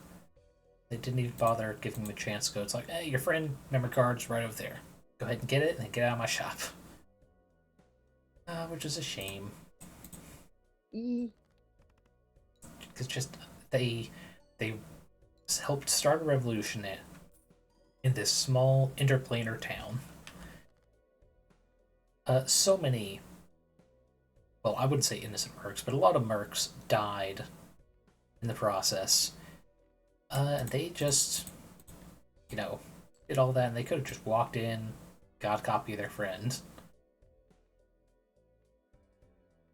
Let's see. There's really no great hand here. Let's go.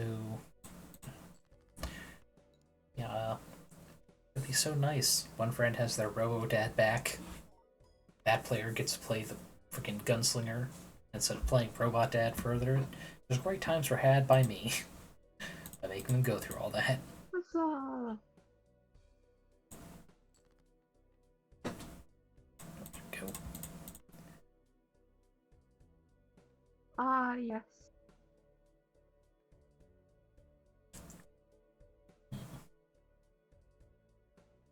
You know what? This, because there's a chance this is a 4 of a kind, which would be even better.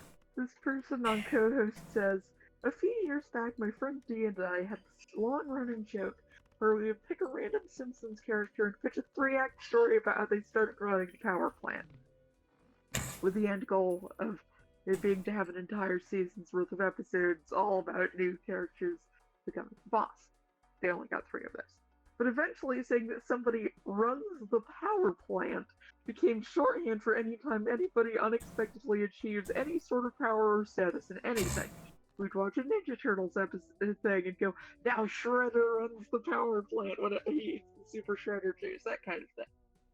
It's so esoteric, but I'm also constantly wanting to say, now Character Dave runs the power plant all the time, even though no one else will ever understand what that means.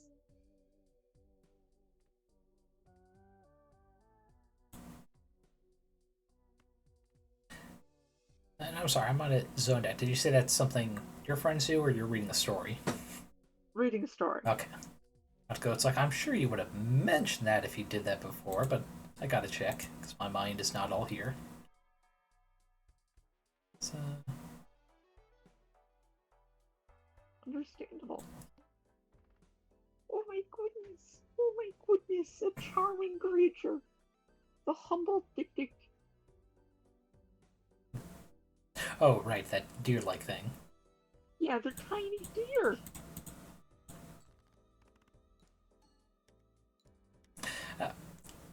Have you been on the internet long enough to see the meme in regards to pronouncing the Dick's name?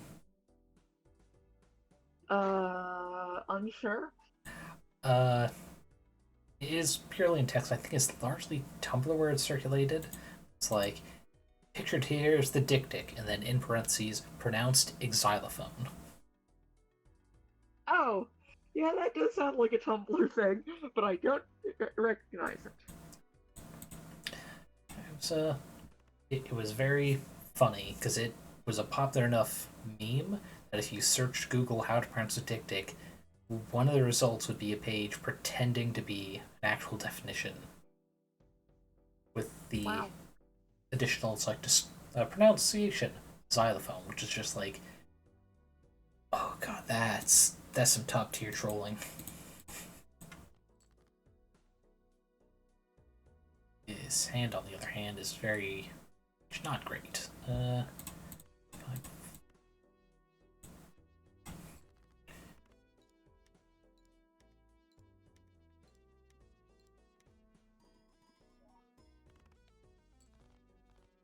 Well, those multipliers are really helping me out.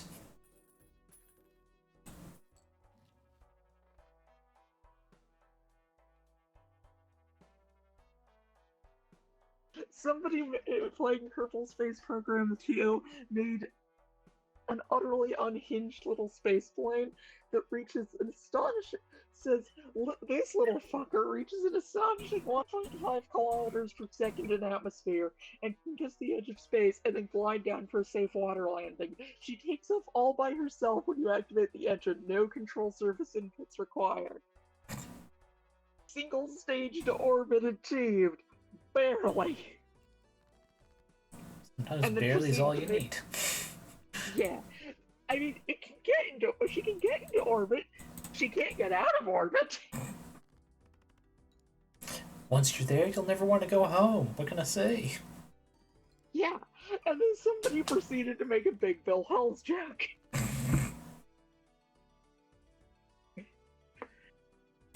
Instead of challenge pissing, it's challenge docking. If you can dock 6 spacecraft together and not summon the Kraken, you get no down payment. And don't you just love memes that seem to take on a life of their own? Like, you forget about it for like 4 years and then it suddenly comes back. Suddenly Big Bill Hells is a thing again.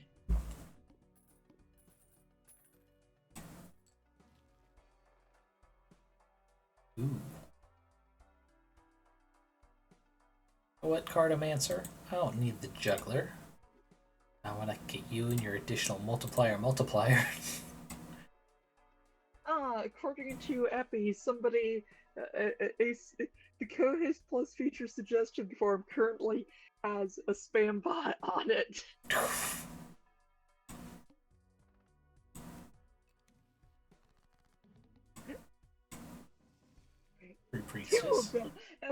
At least 2 suggestion forum accounts are spam bots that are advertising penis bills. They'll never truly go away. They should, though. Oh, also, Leet Speak utterly obliterates ChatGPT.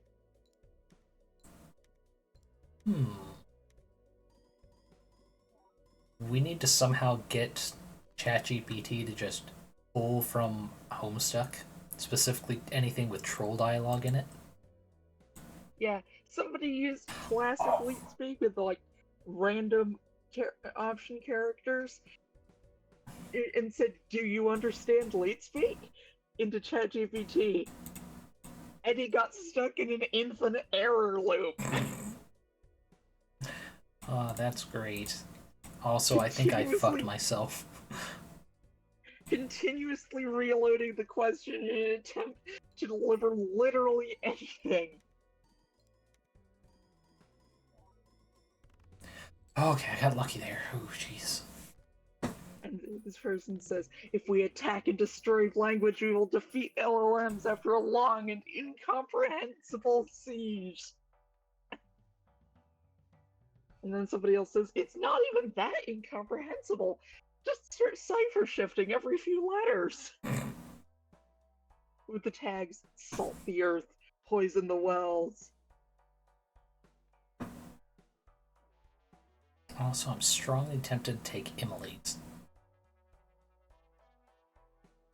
The humble velvet, the noble velvet worm. Such a soft and squishy beast. With projectile goop. Don't like that. I do not like projectile goop. He uses it for hunting. They're ambush predators. Doesn't make me any more comfortable about projectile goop. They're more closely related to tardigrades than to literally anything else.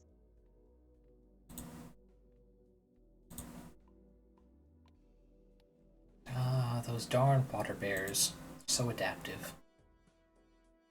Yes. Also, did you know that most tardigrades are not extremophiles? I believe I've heard that, yeah. they're extremely tolerant. Sure, they can survive for days or months in low Earth orbit with no atmosphere. They don't like it.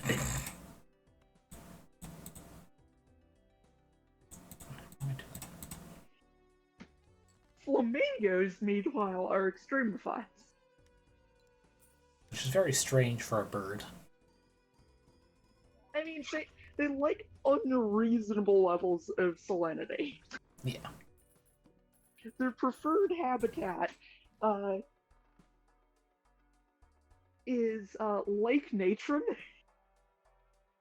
which salt from that lake is an important part of the like, if you take water from that lake and let it evaporate, you end up with essentially a mixture of baking soda, washing soda, and salt,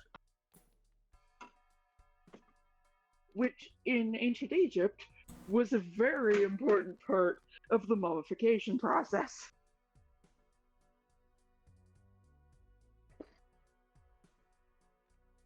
Like, it's how you dry out a corpse as the first step. Oh, that's what the process. Okay. I did not know enough science. I was like, wait, where's that process again? It sounds important. Also, it was commonly used as a cleaning agent because it's good at that.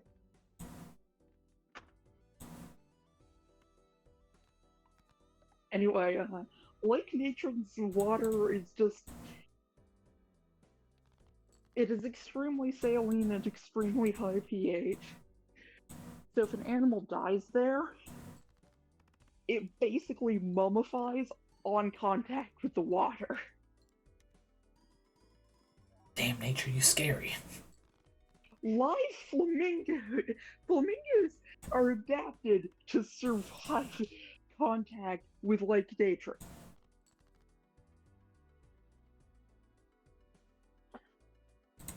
It's almost like they know something we don't.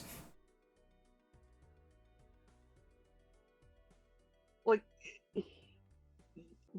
Lake Natron is where they lay their eggs and get a lot of their food.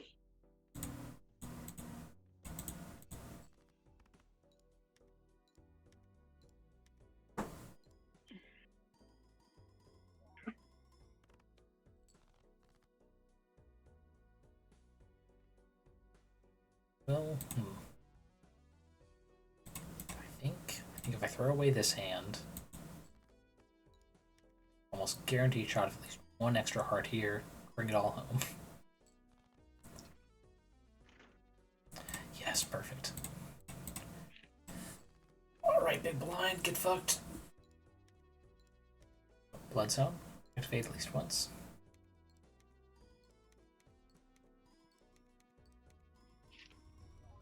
There we go.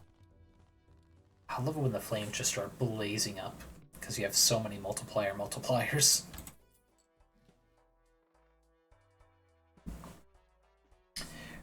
All played face.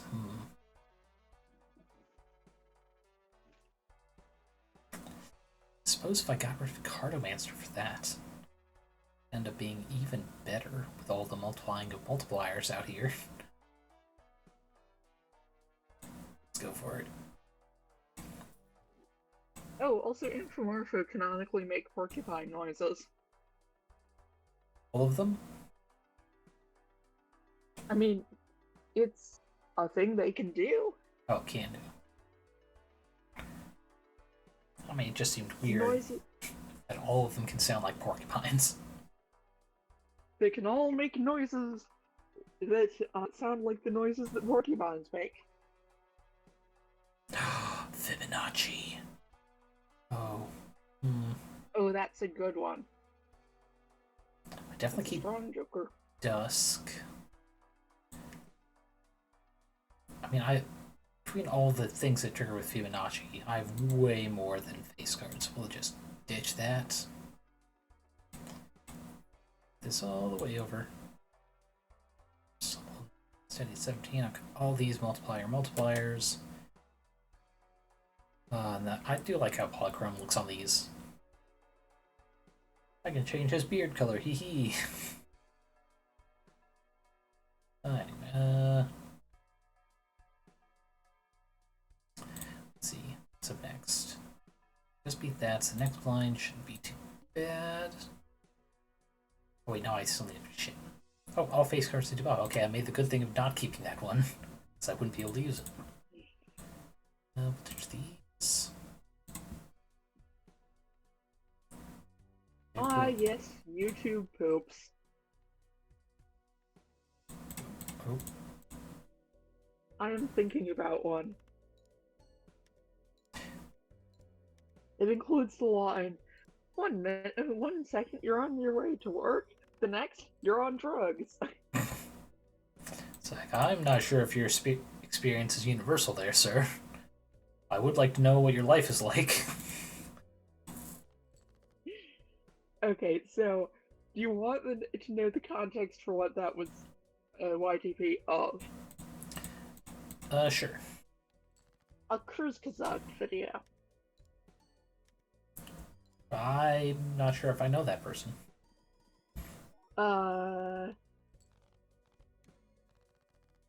They make a lot of scientific videos about various things. Okay. This one is mostly based on their what would happen if you detonated a nuclear bomb on the moon video. And the answer was, well, a lot of things.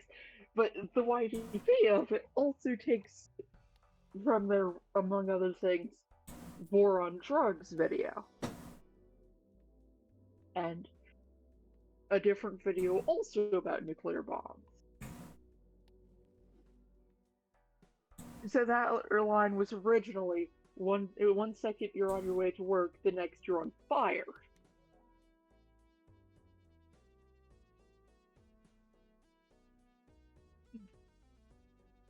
But the joke with this was that it was something about the moon being made of cocaine.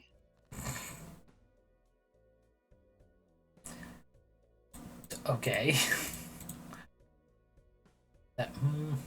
I really hope that's a bullshit conspiracy theory. It isn't even that, it's just a weird joke. Well, sure, but there's also people who legitimately think the Earth is flat, so really hoping people didn't just hear that joke and go, it's like, you know what, that does sound fake. It's like, no. God, please don't be that dumb. We got completes. You'd have to be incredibly dumb to think that a YouTube poop that starts with, imagine someone going into your kitchen, taking your grandmother, and detonate her on the moon. Like, I don't know who would see a video that opens with that and think that anything it says is serious. Oh, to have hope in humanity like that. Pat.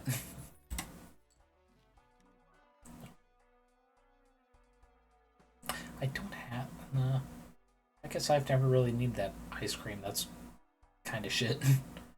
100 chips, but -5 every time you play a hand. It's like, that's annoying. Oh, and along with the joke about the moon being made of cocaine, it includes a thing about how if the surface of the moon is heated enough, it turns into copies of Cyberpunk 2077.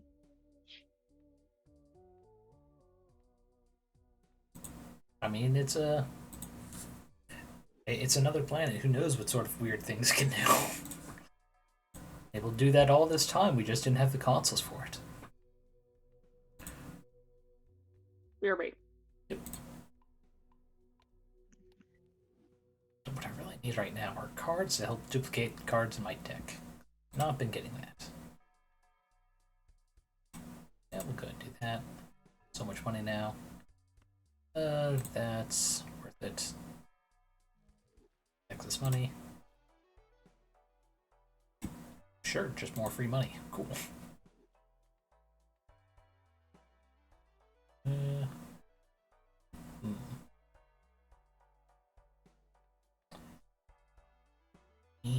swashbuckler going based off sell value and is uncommon. Yeah. Ditch Dusk, get gift card, toss it over here. One more. 3 spades. Let's see. Flush, straight flush. I mean, they're both level. Sure. Take this just in case.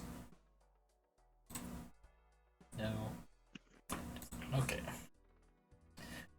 Okay, I'm back. Welcome back. Didn't miss much. Just me going through the shop. Ooh, another honk. Only it didn't destroy everything. Jesus, they both destroy all of the. Well, I guess I'm not taking anything. It's got such a great Joker build. Fucking hell. One random Joker disabled. Okay, so Crimson Heart. Especially suck if it disables my baseball card at all. Oh, what's Crimson Heart do? One random Joker is disabled every hand. Oh shit. Yeah. Now to play a video game. I just need to beat this one though, and I'll finally unlock another deck based on red stakes. Look, I'll take the big blind and I'll go through the shop as much as I can. Blow all my fucking money. Yeah, we still have Fibonacci, so let's try and get that. And we'll keep the 4 for flushes. Okay. We got 3 3s. Let's try to get another pair in here.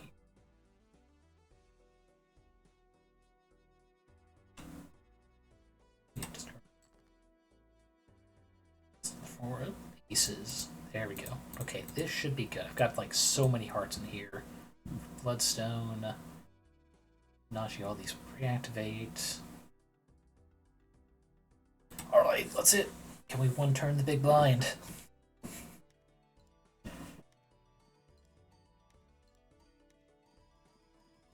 Yes, we one turned it. 304,000. Okay, let me take a quick look. If I can do that again, I will definitely beat the Crimson Heart.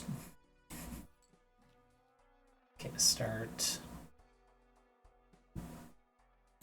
Let's start Arcana pack. Got grade 2. And all my sell value is tempting.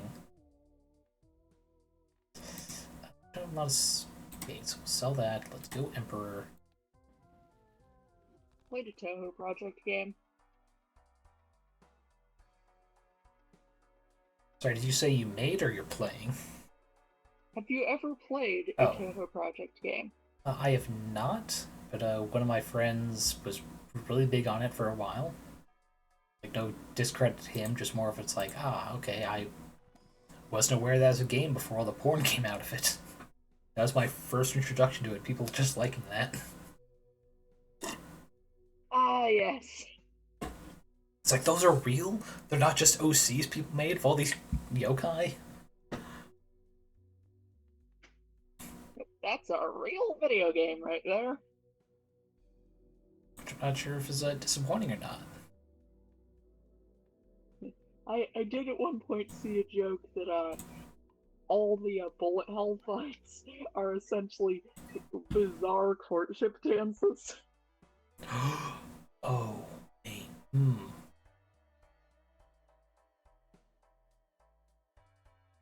High choice here. Yes. Okay. Great. 2 bosses simultaneously. I have 1 hit point. Okay, good. One of the bosses is now down. And this isn't even one of those bosses where the gimmick is that there's 2 of them. You know about those? Not for that game in particular, but yeah, it's gimmick bosses was there too. Touhou Project does have a few of those, but those aren't really the point. Yeah, I know. Usually the gimmicks are more either in lore stuff, like, oh, this person creates magic doors. This person is a ghost. This person is half ghost and has a sword that is also a ghost.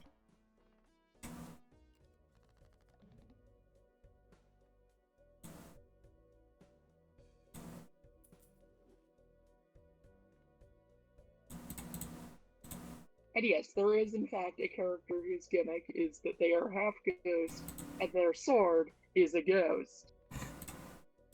I mean, it's a very good gimmick. I mean, who's going to question that? Yeah.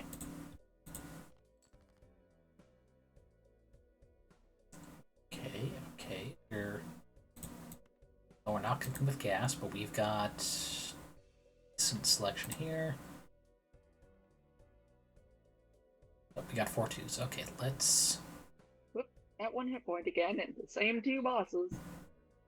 Anyway, I'm more thinking of, like, in Terraria, there's the twins. In Enter the Gungeon, there's the Trigger twins. Binding of Isaac has a few bosses like that. That did not sound good. You okay? Yeah, I think so, at least. That was just really rough there. Oof. Yeah.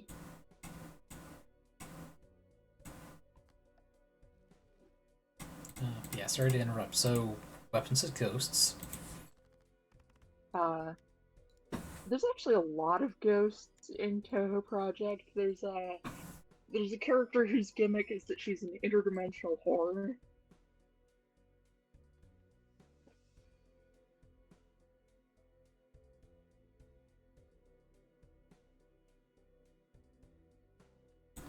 In the first game, the main character at the end is given encounters a strange little fairy creature that oh yeah, speaking of fairies, there's one of the characters, Cherno. Cherno is this weird little ice fairy critter. Oh, I think I know this one. Yeah. Yeah, her gimmick is that well, she's a fairy that embodies winter and ice. And also, she isn't very smart.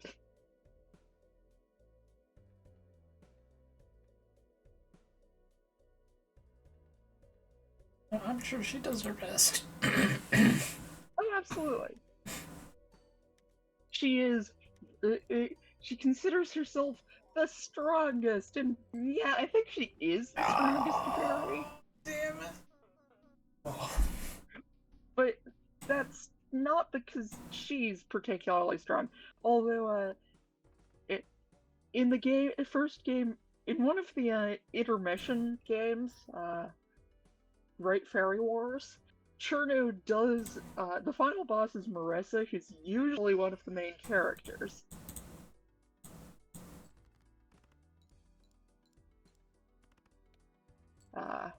Like, in basically every game, your main character choices are Reimu, who's a shrine maiden,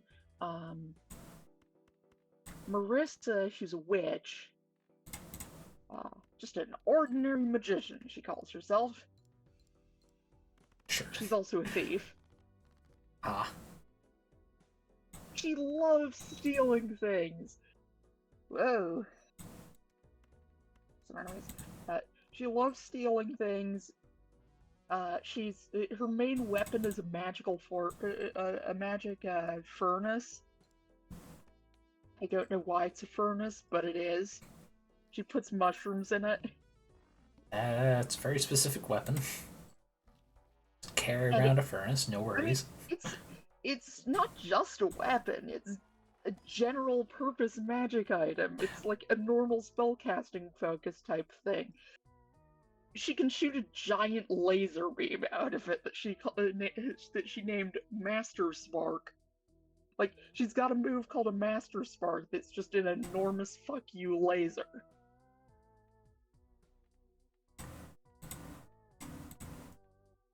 But still, it's a furnace. Yeah.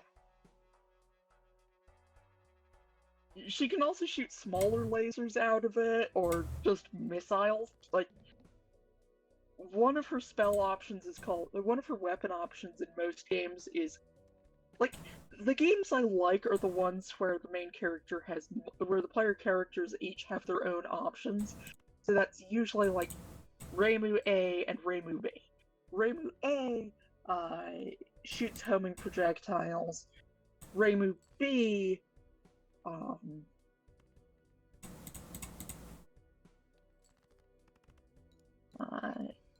shoots high damage projectiles. Stuff like that.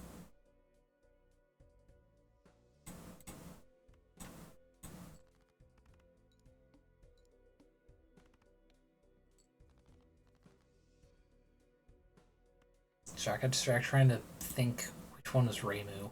So that's definitely one of the names I recognize from Tomo. That's the Shrine Maiden. Ah, okay. That makes sense why I recognize them.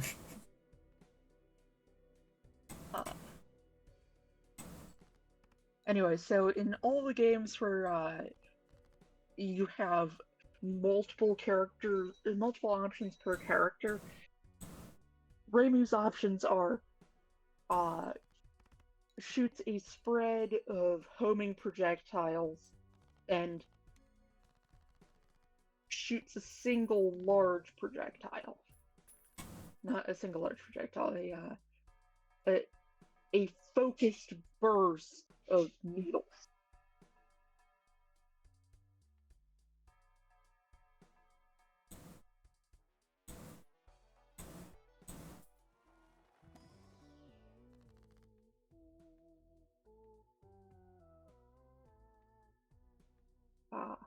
Marissa A usually shoots lasers, and Marissa B. So, in the first game in the current series, the first game in the Windows timeline,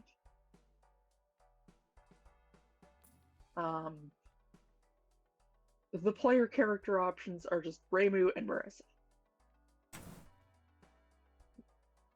Reimu A is homing talismans.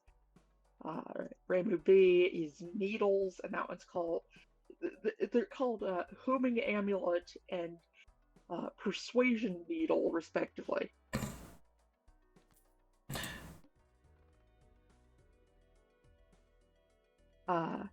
Meanwhile, Marissa's options are illusion laser and magic missile. Literally magic missile? Yes. I didn't know yokai could be a D&D nerd. It doesn't have the notable properties of the D&D magic missile. It's just an explosive projectile that shoots forward and is rocket-shaped. But, like, she's summoning magic. She's summoning rockets made of magic. She's summoning exploding rockets made of magic from a magical furnace. It's fueled with normal spell components and less normal ones.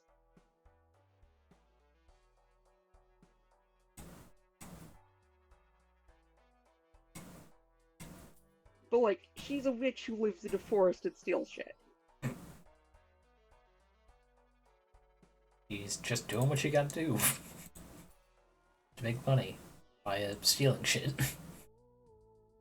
Oh, she doesn't make money off of it. Well, I mean, figurative. She's profiting off of your shit being hers now.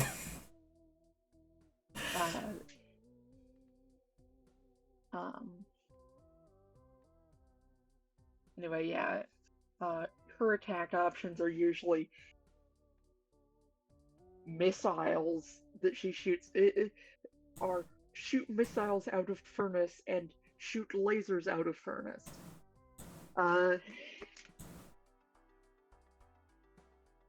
Oh, and each of these character options has their own bomb. Well, spell card, but Okay. in bullet hell terms, it's a bomb. There are special moves that do a lot of damage and clear the screen.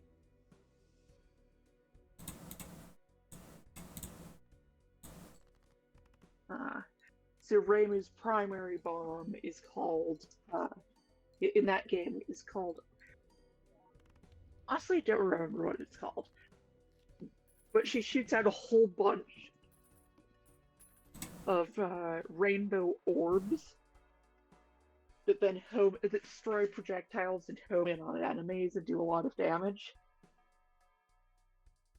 Reimu B's attack is called Evil Ceiling Circle. That one just creates a vertical, that creates two vertical beams of light that pass through her and two horizontal beams of light that pass through you as well, and then they separate, so and again, massive damage, clear all projectiles. It's just that this one clears all the projectiles on the screen rather than most of them. So? The only downside is that it does slightly less damage. It's better, it hits everything and clears the screen perfectly, but it's also the worst damage option.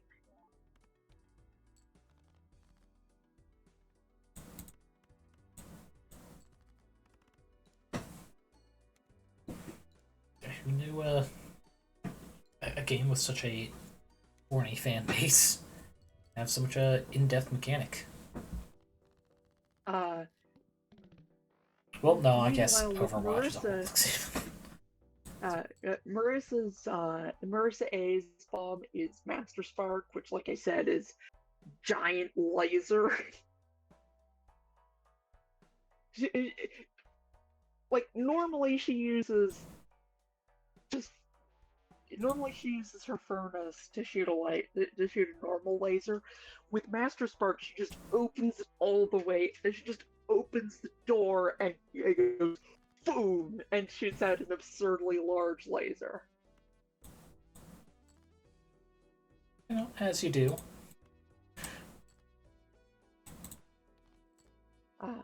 Marissa B's spell card is called Stardust Reverie, which shoots 5 star-shaped rainbow projectiles that, it's either 5 or 10 actually, that rotate and move outwards in a ring.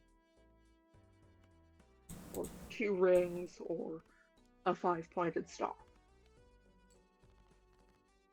Point is, Stardust Reverie shoots star-shaped projectiles that move slowly. Marissa A shoots an enormous fuck you laser. That one is the most powerful bomb in the embodiment of Scarlet Devil. The villains of that are a vampire named Ramelia Scarlet. Like, the plot of that game is there's a weird red cloud covering the entire covering all of Gensokyo, which is the weird alternate dimension that they're in. And that's the incident. The main characters are going in to investigate it, and it turns out that a couple of vampires have moved in. Like, you've just got this mansion with 2 vampires living in it, 2 vampire ladies and their staff. Most notably, you've got Sakia, who's a maid who throws knives and can freeze time. Incredibly strong.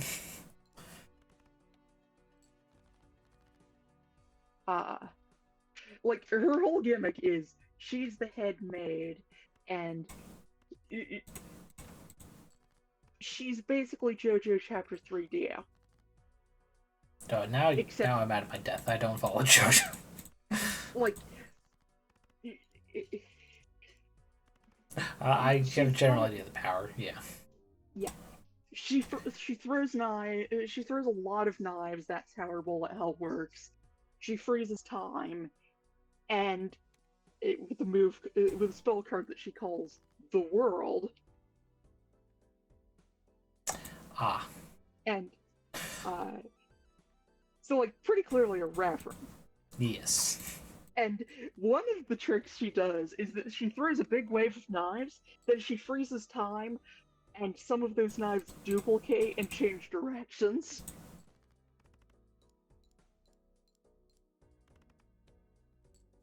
Also, she's possibly immortal and possibly has it, and depending on who you ask, may or may not be in love with Ramelia. Yeah, that sounds like the kind of subtext they would keep subtext. Yeah, there's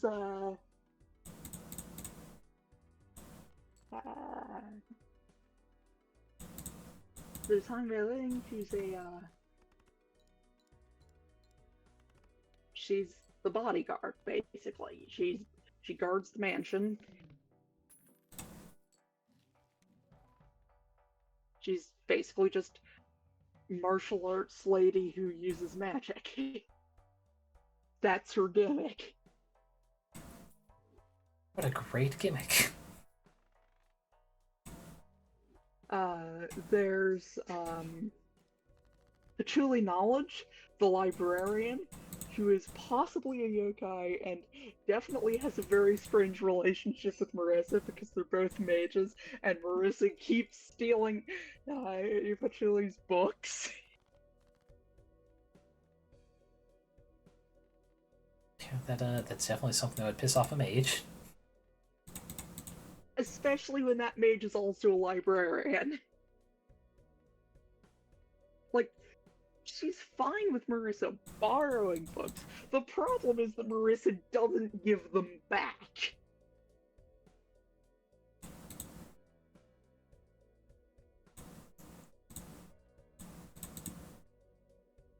And the mini boss of when you fight Patchouli is an unnamed, just random demon girl.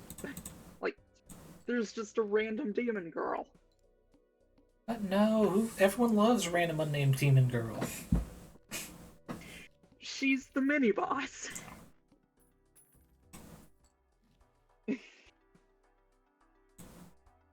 Yeah, Patchouli's an alchemist specifically. Like, a lot of her moves are alchemy themed. But specifically, I think it's Chinese alchemy, so you've got 5 main elements rather than 4, but you've still got that whole everything is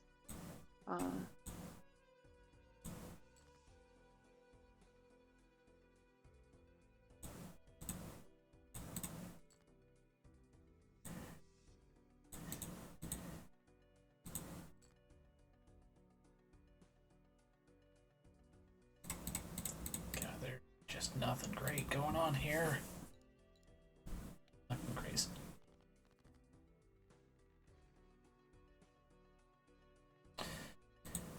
Alright, I'm just gonna new run this. I've got nothing great.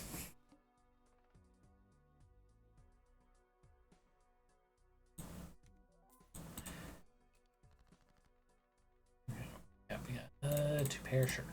2 pair, let's go 2 pair.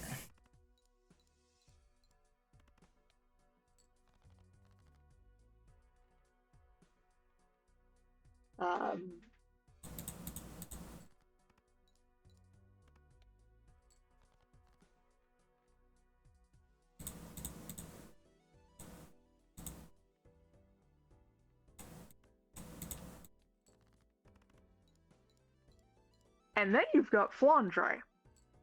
She's the extra stage boss. She's the optional super boss.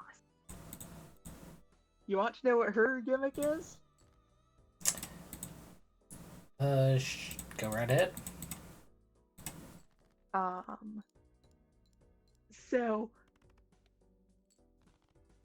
Flandre is Romelia's little sister, and for whatever reason, she has been locked in the basement for 100 years. Well, that She just is seems also rude. just unreasonably powerful.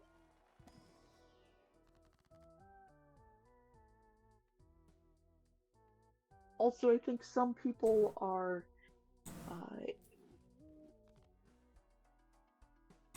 I think that some people ship her with Reimu because uh, it, uh, her gimmick is that a lot of her stuff references that one unusually racist Agatha Christie novel. They're not all racist. The unusually racist one. You know what? Fair. The one where they had to change the title like 3 times because all the versions were horribly racist.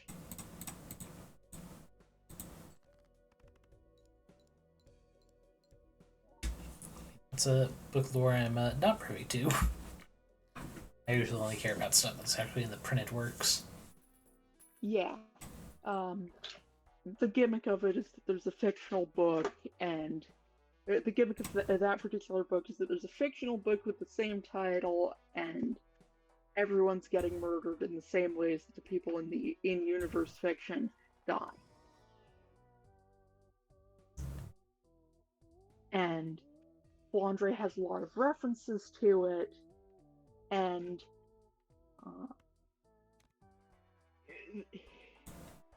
there's something in there that some people have interpreted as a marriage proposal from Reimu at the end of the boss fight. I don't know. Yeah, some people are just hopeful. Yeah. Because, like,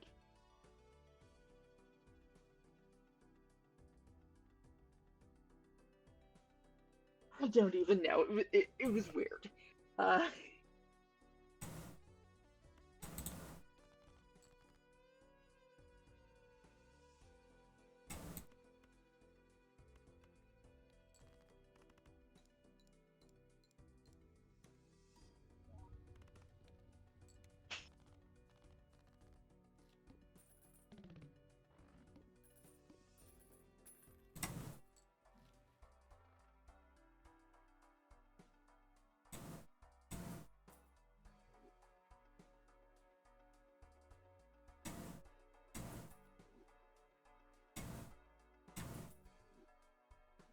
Yeah, Touhou sounds real crazy. It is. One of I don't. What was the most recent game that I know the name of? The final boss was essentially. I saw people summarize it as the final boss was basically selling NFTs. Oh god, death to that boss then. And that's like, you've got this whole interlocking network of gods scamming each other. It's so weird. Like, somebody was mining these things called dragon gems that have incredible magical power, and then a god of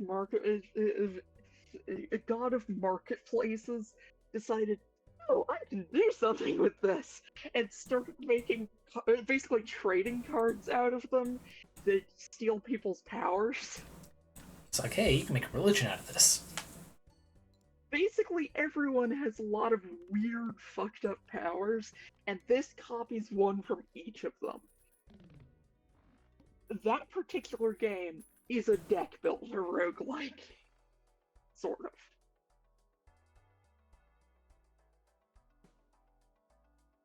of. Like, it's a normal Touhou game, but the gimmick of that game is that you collect money, and at the end of every level, you buy a card with it, and that card is either you get a smaller version of one character's gimmick, or you get a basic resource. Hey, Shadow. Like, you can get spell cards and extra lives and the gimmicks of any given character.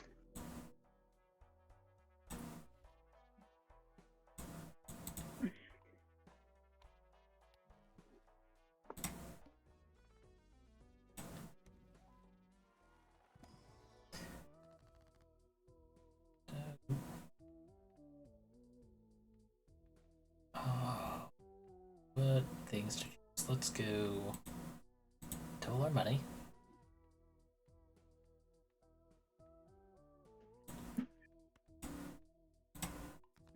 Go. Alright.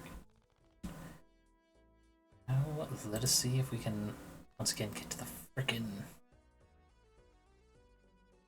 Let's see if we can get a win on the red stake. I'm so hopeful.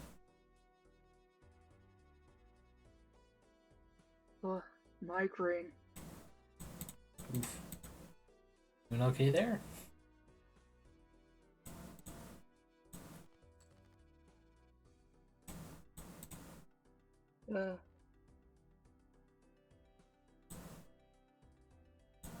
I think I will go now. No problem. I'll see you around Boorango. Wretched brain. Later. Alright, so let's go to Sigil here for a flush house. Clubs, great. Sorry, spades, so we're still getting a gluttonous joker.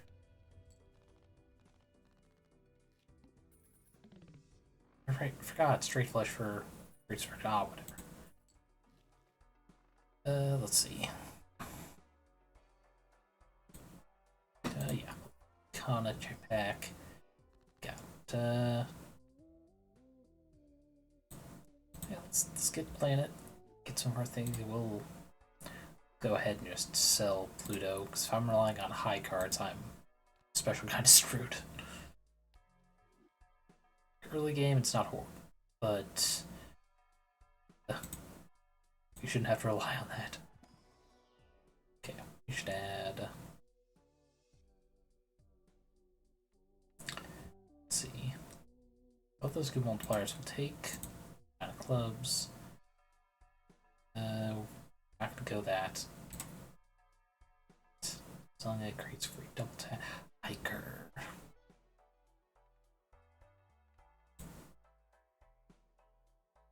Honestly, I don't have a lot of diamonds left. Let's go ahead and sell Greedy Joker. Pick up Hiker, which will hopefully long-term buy us time. First play gets double Let's reroll straight flush. Get that because we got this full straight flush. Get a spectral. Sure, we'll get lucky card. Hopefully get a $20. Played. It's fine.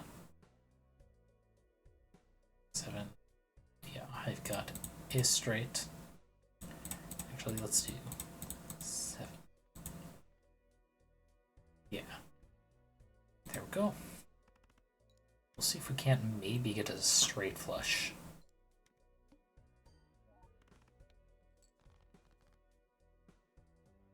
Okay, we definitely ditched these. 2. Keep the ace. Yeah, because hard is more likely for us to get foil into the straight flush. Same with 5, 7, 8. So yeah, we'll ditch these. Okay, we're doing pretty good. We got 9 hearts. These again.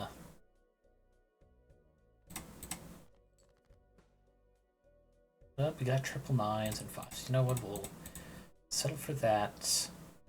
Actually, first. Oh, jeez. That jump scared me a little bit. But, thank you very much for the will on Murderdrones. One always spooks me nowadays. It's just so infrequently used. Just that scream. Guys, just jumps you. Okay, hiker. Future proofing by giving us extra chips. There we go, we got most of the way.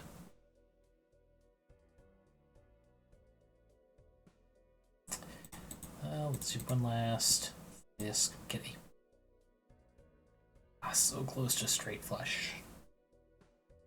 The fact that we have flush so close, let's see, we need king, red 10, or we need a 9, 5, ditch 3. Yeah, even just a regular flush, we should get enough to get past. Let's see if we can't get. We can't get straight, let's see. 4, flush 56. 10, 9, 8, 7, 6. I mean, we're getting a multiplier with that. Roll chip things is not gonna super affect us. We'll get this with a little extra multiplier.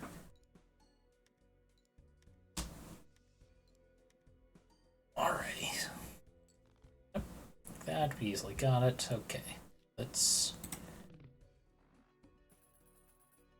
hope and pray 10 minutes. A little more than 10 minutes so we can get to the final boss. We definitely get Emperor. We'll risk Wheel of Fortune. Damn. Would have been nice. Reroll. Smite. I mean, no. I don't have enough left. One last reroll.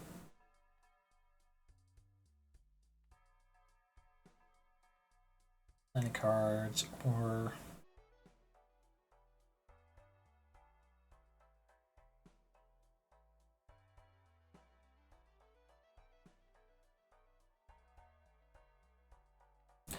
take the Fool. Won't use it for the wheel. We'll use it after using the Magician. This one, I'm joking. Nah, it's not worth selling just to potentially get more. So go in here for the interest. And potentially getting a straight flush.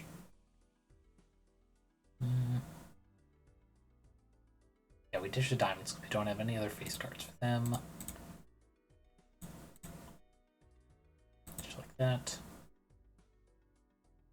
Pair 9s, pair 4s. We'll just sell them, use them and get some points on the board.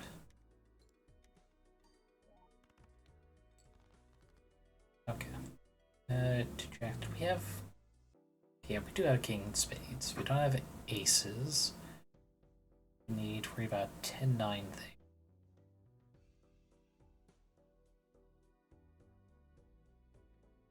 Let's do these.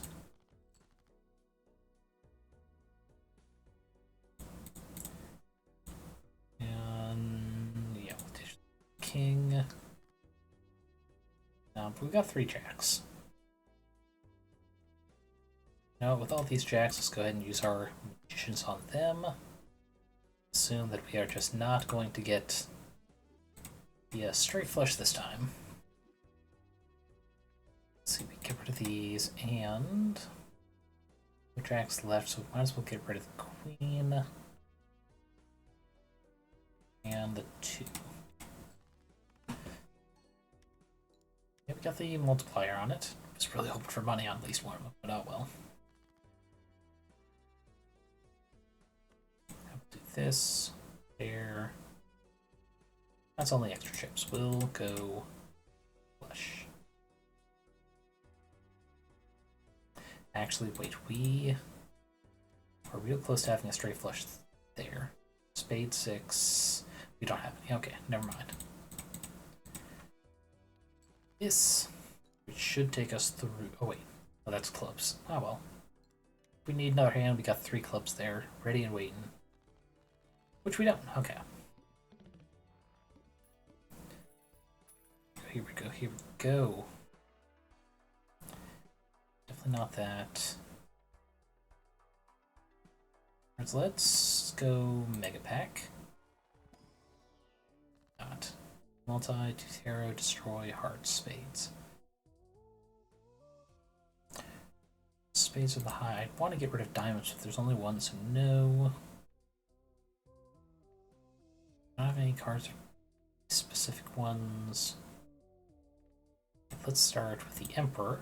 Is there any of these we can do? Or to diamonds and.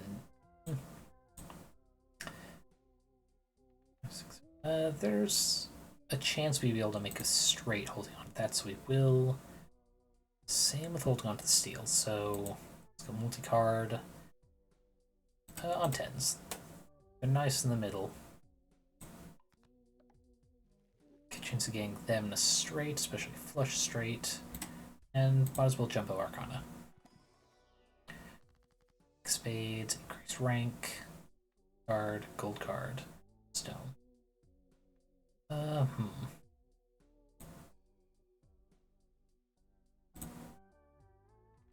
Again, another case of I don't really have anything to move stuff into specifically. Some clubs.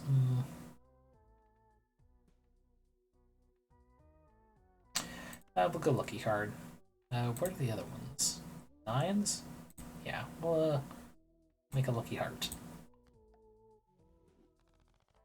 Alright, on to the next blind.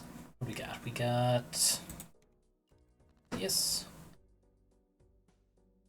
Okay, so heart to diamonds. 4, 5, 6. No, we should do this 6, 7, 8. That we're not losing 2 clubs.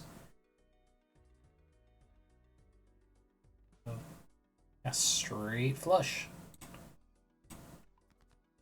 That. Steel card. We'll go ahead and make the 2. Well, actually, no. We don't have to, so we won't. Straight flush. We got a whole lot of chips out of this. And what spectral card do we get, sir? Got a purple seal. Card when discarded, but you know, since it's up here, I can just choose it when I got a card I know I'm discarding. Here we go. Okay. Cards with spade chips. One I don't have.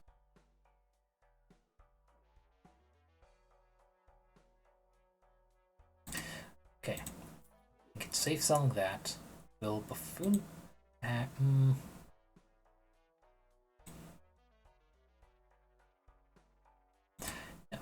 We'll do this one both to discover it, and we've got a glut.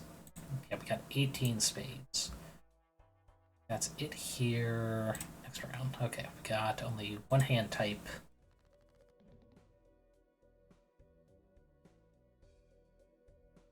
Okay, what is something we have a huge score on? Straight flush. I think if we shoot for straight. No, shoot for flush, potentially straight flush. Should be able to do that. 2, 3.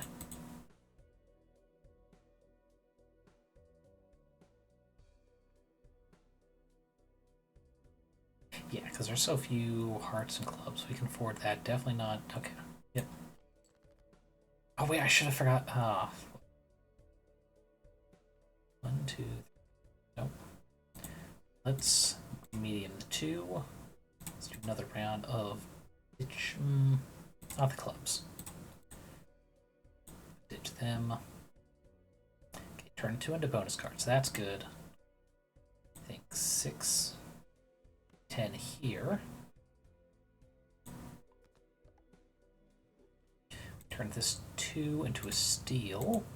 Don't have anything that's relying on low cards. Do this, and all we need is 2 clubs. That we're getting so many chips off this Joker. It might get us a good chunk of the way. Okay. Oh, it got us all the way. Perfect. All right. So I think we need to start taking packs that give us more playing cards. Hearts. We got a moderate amount. We'll take that for the future. neither of those super important, so yeah, move on. Sure. Do that. It's free. Better than the interest we would have gotten. We'll ditch these 3. Here we go. These are good, and we'll toss in the King's Will. Who cares? Oh, wait, I could have. Oh, well.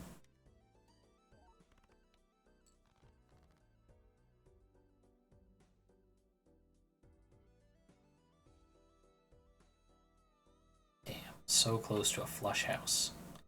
But you know, we got the disposables enough for it. Let's see if we can't get one of these. Okay. Well, we got 4 of a kind, which is almost as good. And spades, eh. Do that, dish 3 as well. Got 1 discard.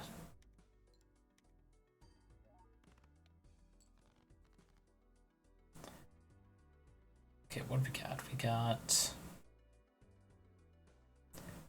jacks, we got 10, 9, 5.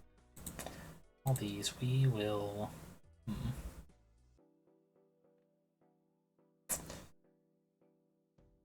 Won't be great. We'll ditch these, hope for another pair. I got no more discards to use on that shit. Oh, we'll do these. We got 2 of those luckies. Actually, we'll go ahead and make these 3. Let's see. Flush, definitely better than 2 pair, yeah. But not that much better. Let's go.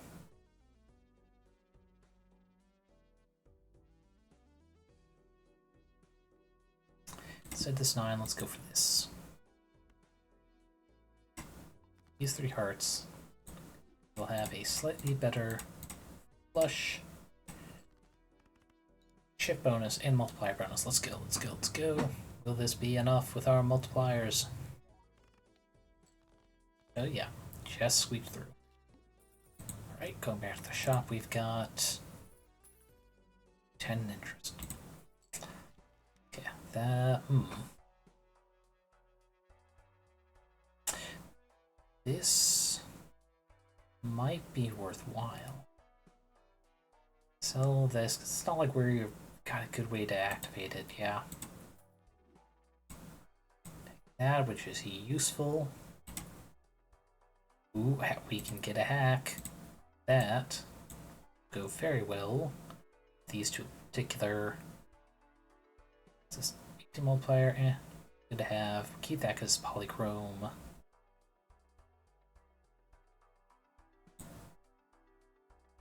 The cards we have. No, we'll play through on this.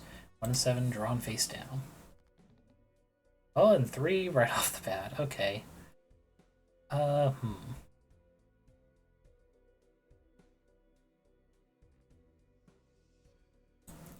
see. 12 queens. Only 1 I don't know of, so unlikely they'll have more of a kind.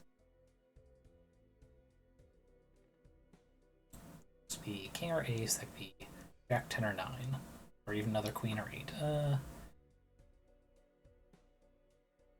Now I'll risk potentially getting. Oh, we got 3 of a kind. Good.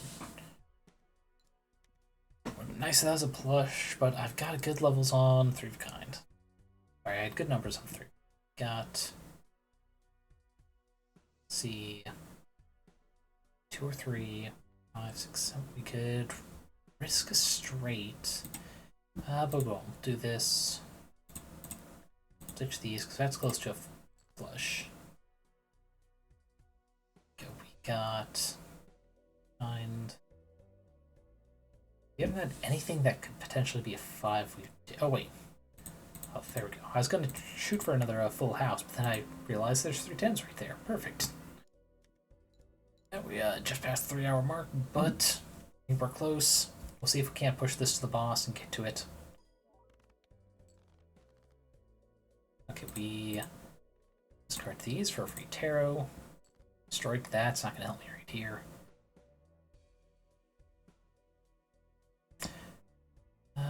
let's see. Spades giving chips, I think going for that flush is better. We'll hold on to that just in case. Lucky 9. 2, 3, 4. Okay, because we don't have any more cards, we'll do this in case that's a pair and we still get some points. Ah, there was a spade there hidden.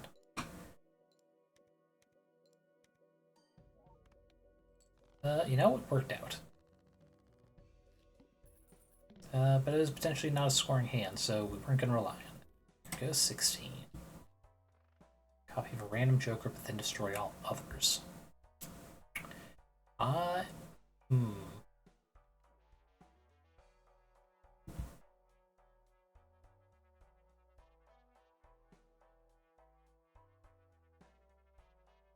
No negative on the copy, though.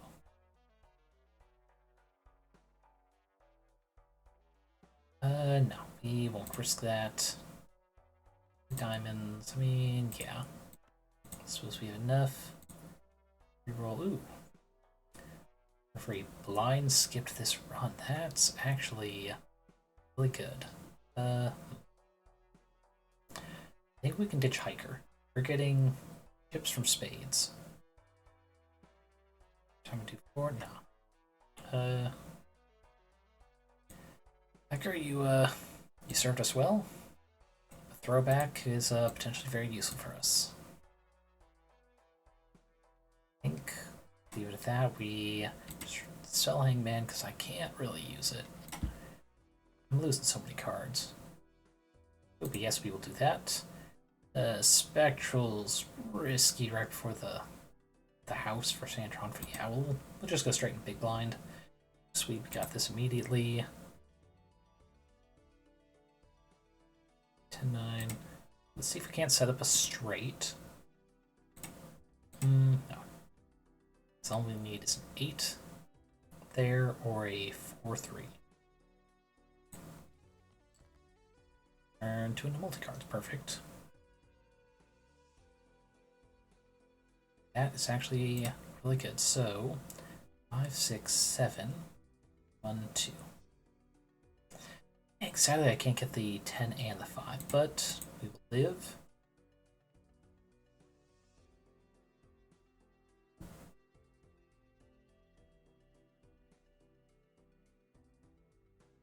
We'll do this. These 3, 4, 5. Now we'll save the Empress. We won't do that yet. Oh, almost forgot. There. Straight flush, 108 times 14, and then for all these bonuses. There we go. One hand to the big blind. Now for the boss blind. We got this.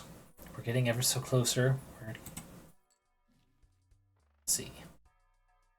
Planet card used, but it's only after I get it. Constellation plus astronomy is very good. I wish I've ever gotten that combo. No, we'll buy that because we've gotten a few 3 pairs. We'll go with another Celestial Pack. Flush, straight.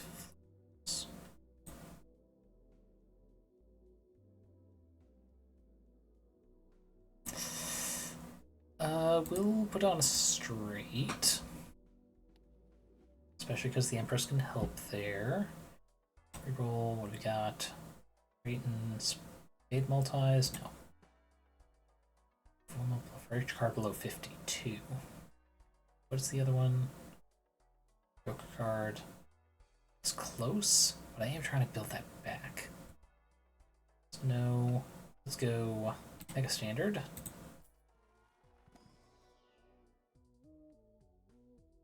Let's see.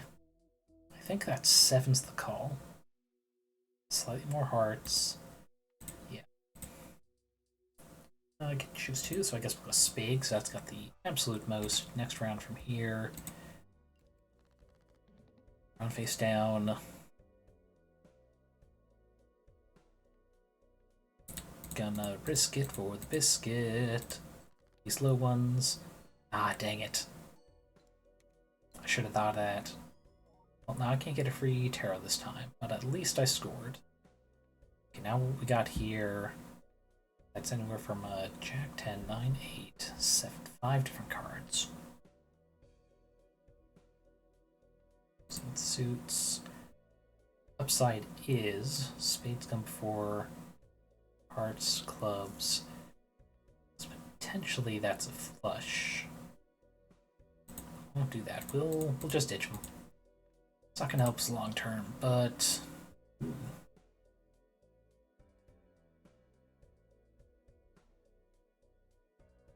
got pair of aces, got jack, eights of ditch these. So close to straight. We'll go ahead and do that. Three queens, sorry. Pair of aces. Yes, that's the way to do it. Only had 2 spades in there for those bonuses, but halfway there, we can make another 2 kings to aces. 7, 8, 9, 10, jack. Straight's not bad, we're only getting 1 thing of chips. Hack isn't doing anything. Pack's helping a little bit.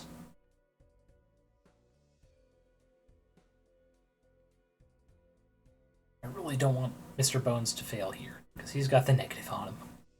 I'm really hoping for that. Well, the end boss. I think we do the straight here. We hope for any bigger card, because we got no discards left to improve our options. Okay, we got... Oh, we won. Okay. Mental math was not good enough to know we were that close. Over. I thought we were just under. Yep. Perfect. Another 16. We got extra consumable. Arcanas. I don't have a lot. A good chunk of my special cards are those, but nah. I think we do $10 on both these Arcana packs. See if we can improve the deck more. No. No. Too wild. Well, I guess that's fine. We'll make the King wild, because those are high point cards. Get extra Arcana pack if I get some better options, or at least more money ones. Lucky card, wild card, hearts, spades. Spades is what we do. So I only get to choose 1. Let's spades. Don't want to lose the hearts though. The heart's my next highest. So diamonds and clubs. 2, 3.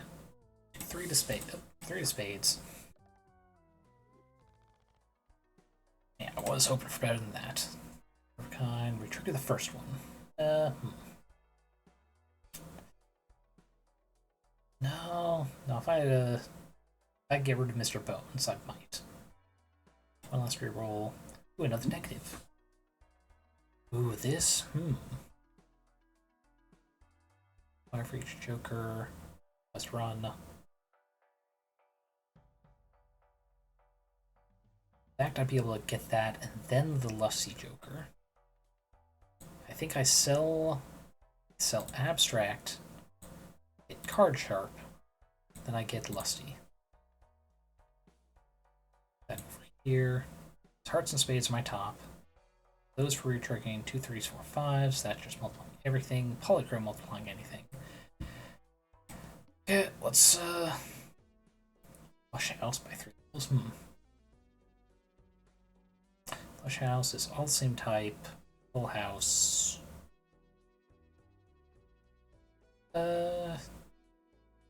Sure, we'll do that.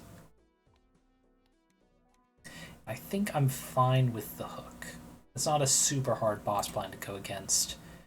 And it wouldn't be super hurtful if I lose Mr. Bones to that. So let's try making use of a full house. Stitch.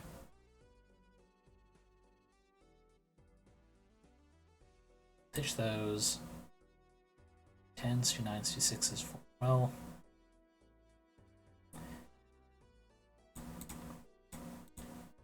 use of those with Arrowhead. Hearts, sadly, nothing triggering with hack, but hang on. No, I can't get the Empress to help anywhere.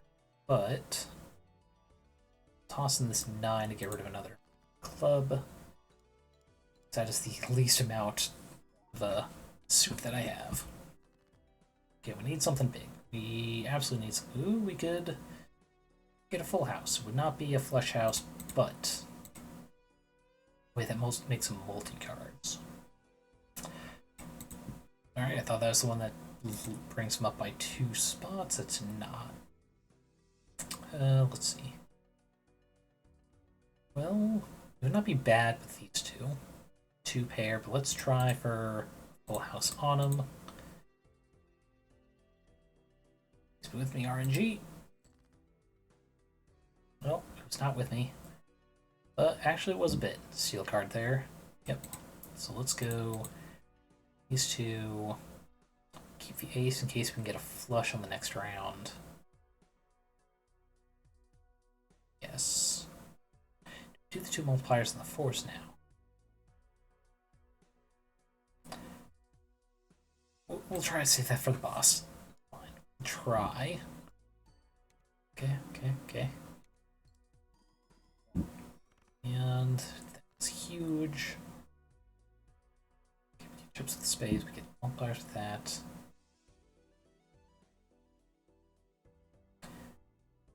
Let's get rid of these.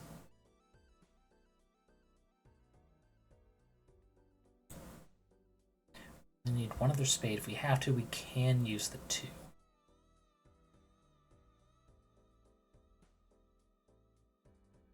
Actually, no. They're 10s. 9 is a diamond.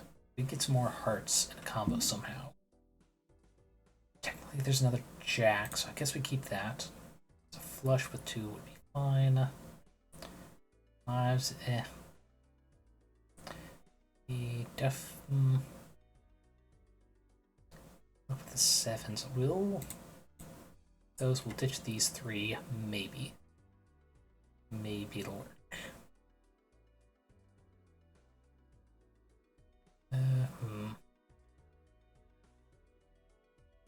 Yeah.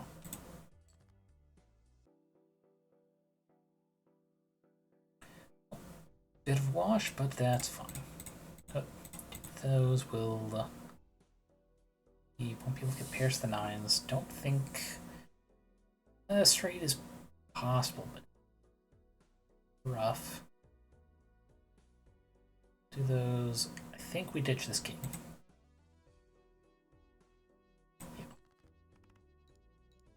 Yeah. But we should be able to finish this big blind without using the Empress, which is the big goal.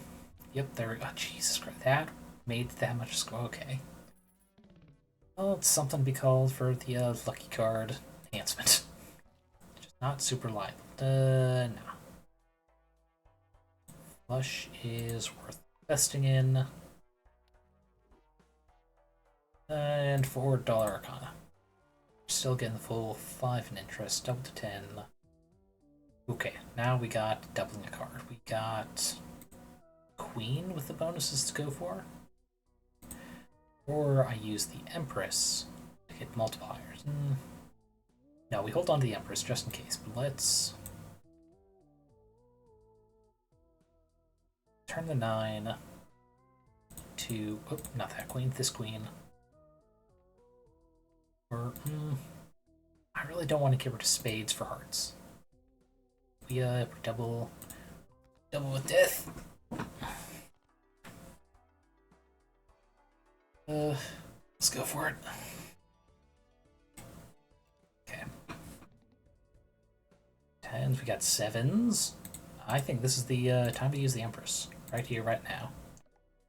Full house, 10s and 7s. Even if the hack's not triggering, the Lusty Joker and the Arrowhead are. In fact, I think I ditched the hack.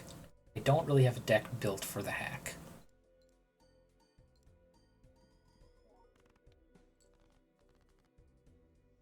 God, okay. We...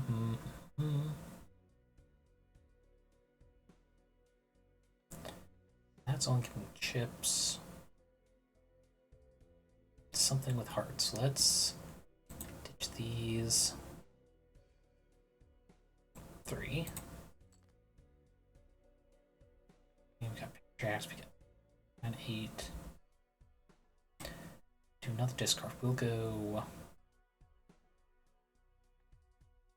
go heavy on multiplier instead of the that. Well, no, because we might get a straight.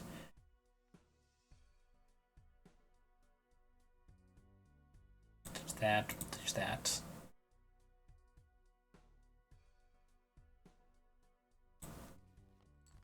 Trade for another steel card. Okay, we can work with that. Flush here. Let's make this 6 steel. Okay, heart flush, here we go. Go big or go home. Oh, I got rid of one of the steel. Well, I only got rid of one of the steel. Guess that's acceptable.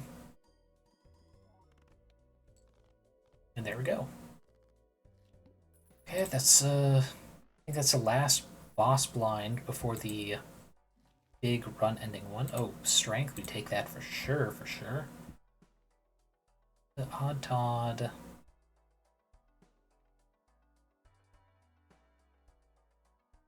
Yeah, I don't have a lot of enhancements on these lower cards.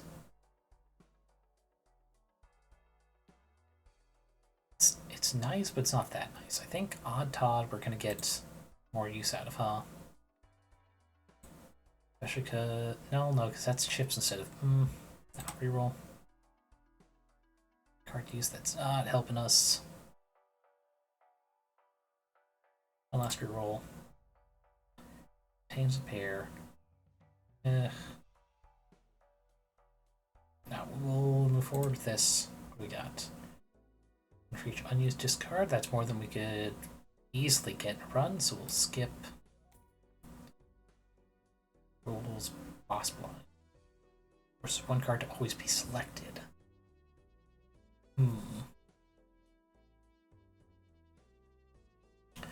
I think we have to do the big blind just for a chance of getting something more useful than the hack. More multipliers. Especially if they're multipliers. Ooh, we start with a flush right here. We can safely hold on to that. It's more chips than multiplier bonus, but it's fine. Ooh. Big stretch. Okay. Okay, it's a third of the way there.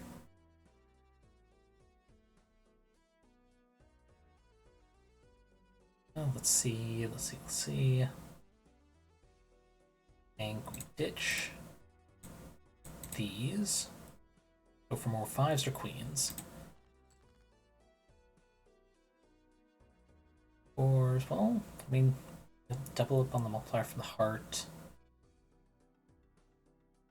6 that. I think we play a hand here instead. Go with these lower ones, right? Oh, wait, I could have made that too. Well, I want to save that for the boss, yeah. This is only the big blind. I really have to on the last hand, I will. Might very well have to. We'll see. Safely ditch this. 1, 2, 3. Ditch these 2. Triple queen. Ditch these 2. There we go, we got 9s, queens. Alrighty. After this, last hand. There we go, okay. That was good full house to end it on. Okay. Retrigger first one. That is going to be better than hack. Yeah. So getting a retrigger, which would be really good. Get a heart with our multiplier thing. Enhancement already on it. Yeah. So we'll start with reroll surplus. little cheaper. Search for something here. Let's get celestials. Maybe we'll get something more useful here. Got so much on Flush House. We've only gotten it like the once. Straights, pairs, flush. Let's lean on flush.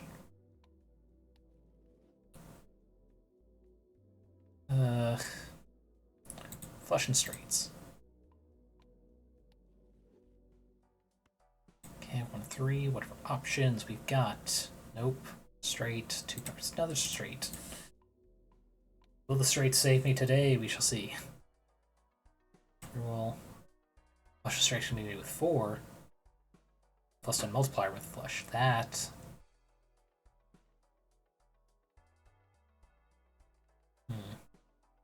Definitely have to keep these because they're multipliers. I want to save that for the boss. Card Sharp. I need to remember that I've got Card Sharp and try to use the same hand multiple times. Played. Multiplier. Spades gift chips. This is giving me base chips, not for every card, but something. Guaranteed 10 multiplier.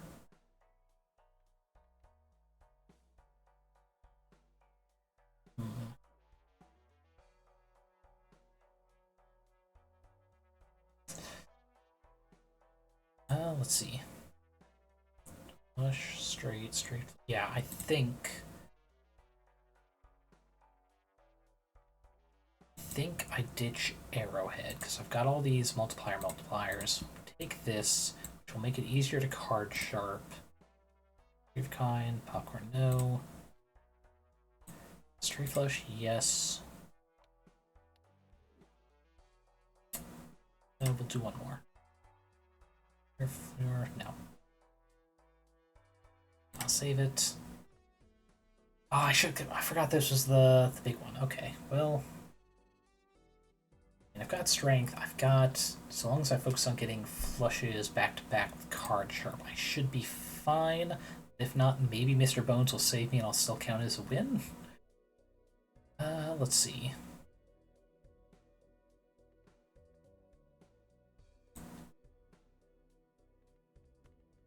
For that, and I can ditch. Yeah, I can ditch this club with it. Oh, I should have gotten that. I forgot to rearrange these two. Okay, well, try to remember this time. Okay, we got. We'll use that to ditch these. That number of hearts.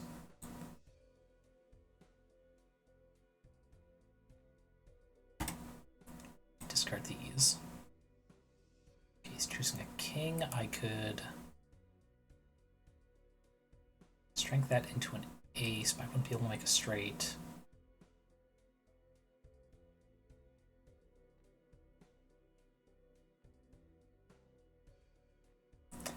See, I just played a straight. I could make a flush, which would actually be pretty decent with 2 multipliers on there. And I ditched the 6 as well. Is that strength is going to be a little tricky using with this boss. We're most of the way there. Okay. Ooh, I could use strength here. These two, and I got 7, 2, 5. Yes. Still have to use that one, but that is absolutely fine. Keep that. Flush House, which I don't think counts for card sharping. Flush. Actually, Flush House is triple. Now we'll go Flush House because it's got so much.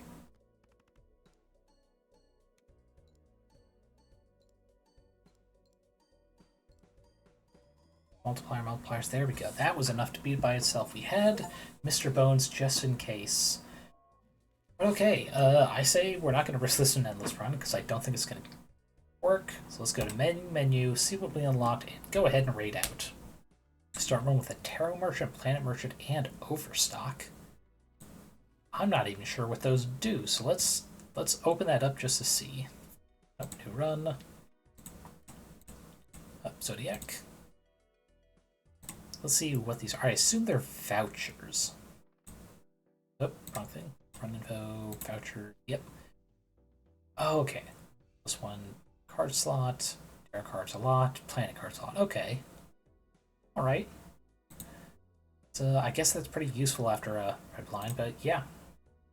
Oh, right in the collection we got a few jokers found. I know one of them is the ice cream that I just never chosen. Because honestly, as a common, it's pretty bad. Oh, right, Seance. That was the first time I actually used it.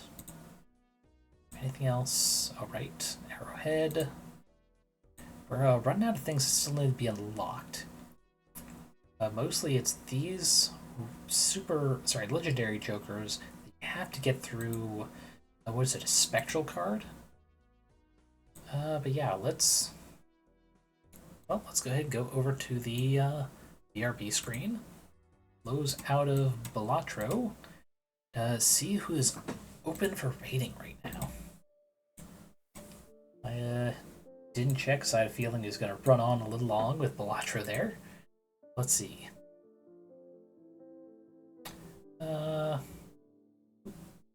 Val is playing was a Potionomics. Oh, and I forgot Lola's doing some tabletop today with Demon the Descent. Yeah, we're gonna raid into there, even though it's a couple hours in. I'm sure we've missed some big stuff. Yeah, let's got name much quicker than a poor attempt at remembering to type things correctly. Yeah, thank you very much everyone who has joined us today. Though it ran on a little longer than planned, but it was fun. We successfully beat a red stake. See if next time we can unlock the next level stake deck. That should be fun. Yeah, as always, hope you guys are taking care of yourself, eating, drinking enough, getting enough sleep. Bodies are very important. They have very complex balance of things within, and any of those can really fuck you over if not taken care of. Please take care of yourselves, and I hope the next time to see you just as healthy, if not more so. Till then, see ya.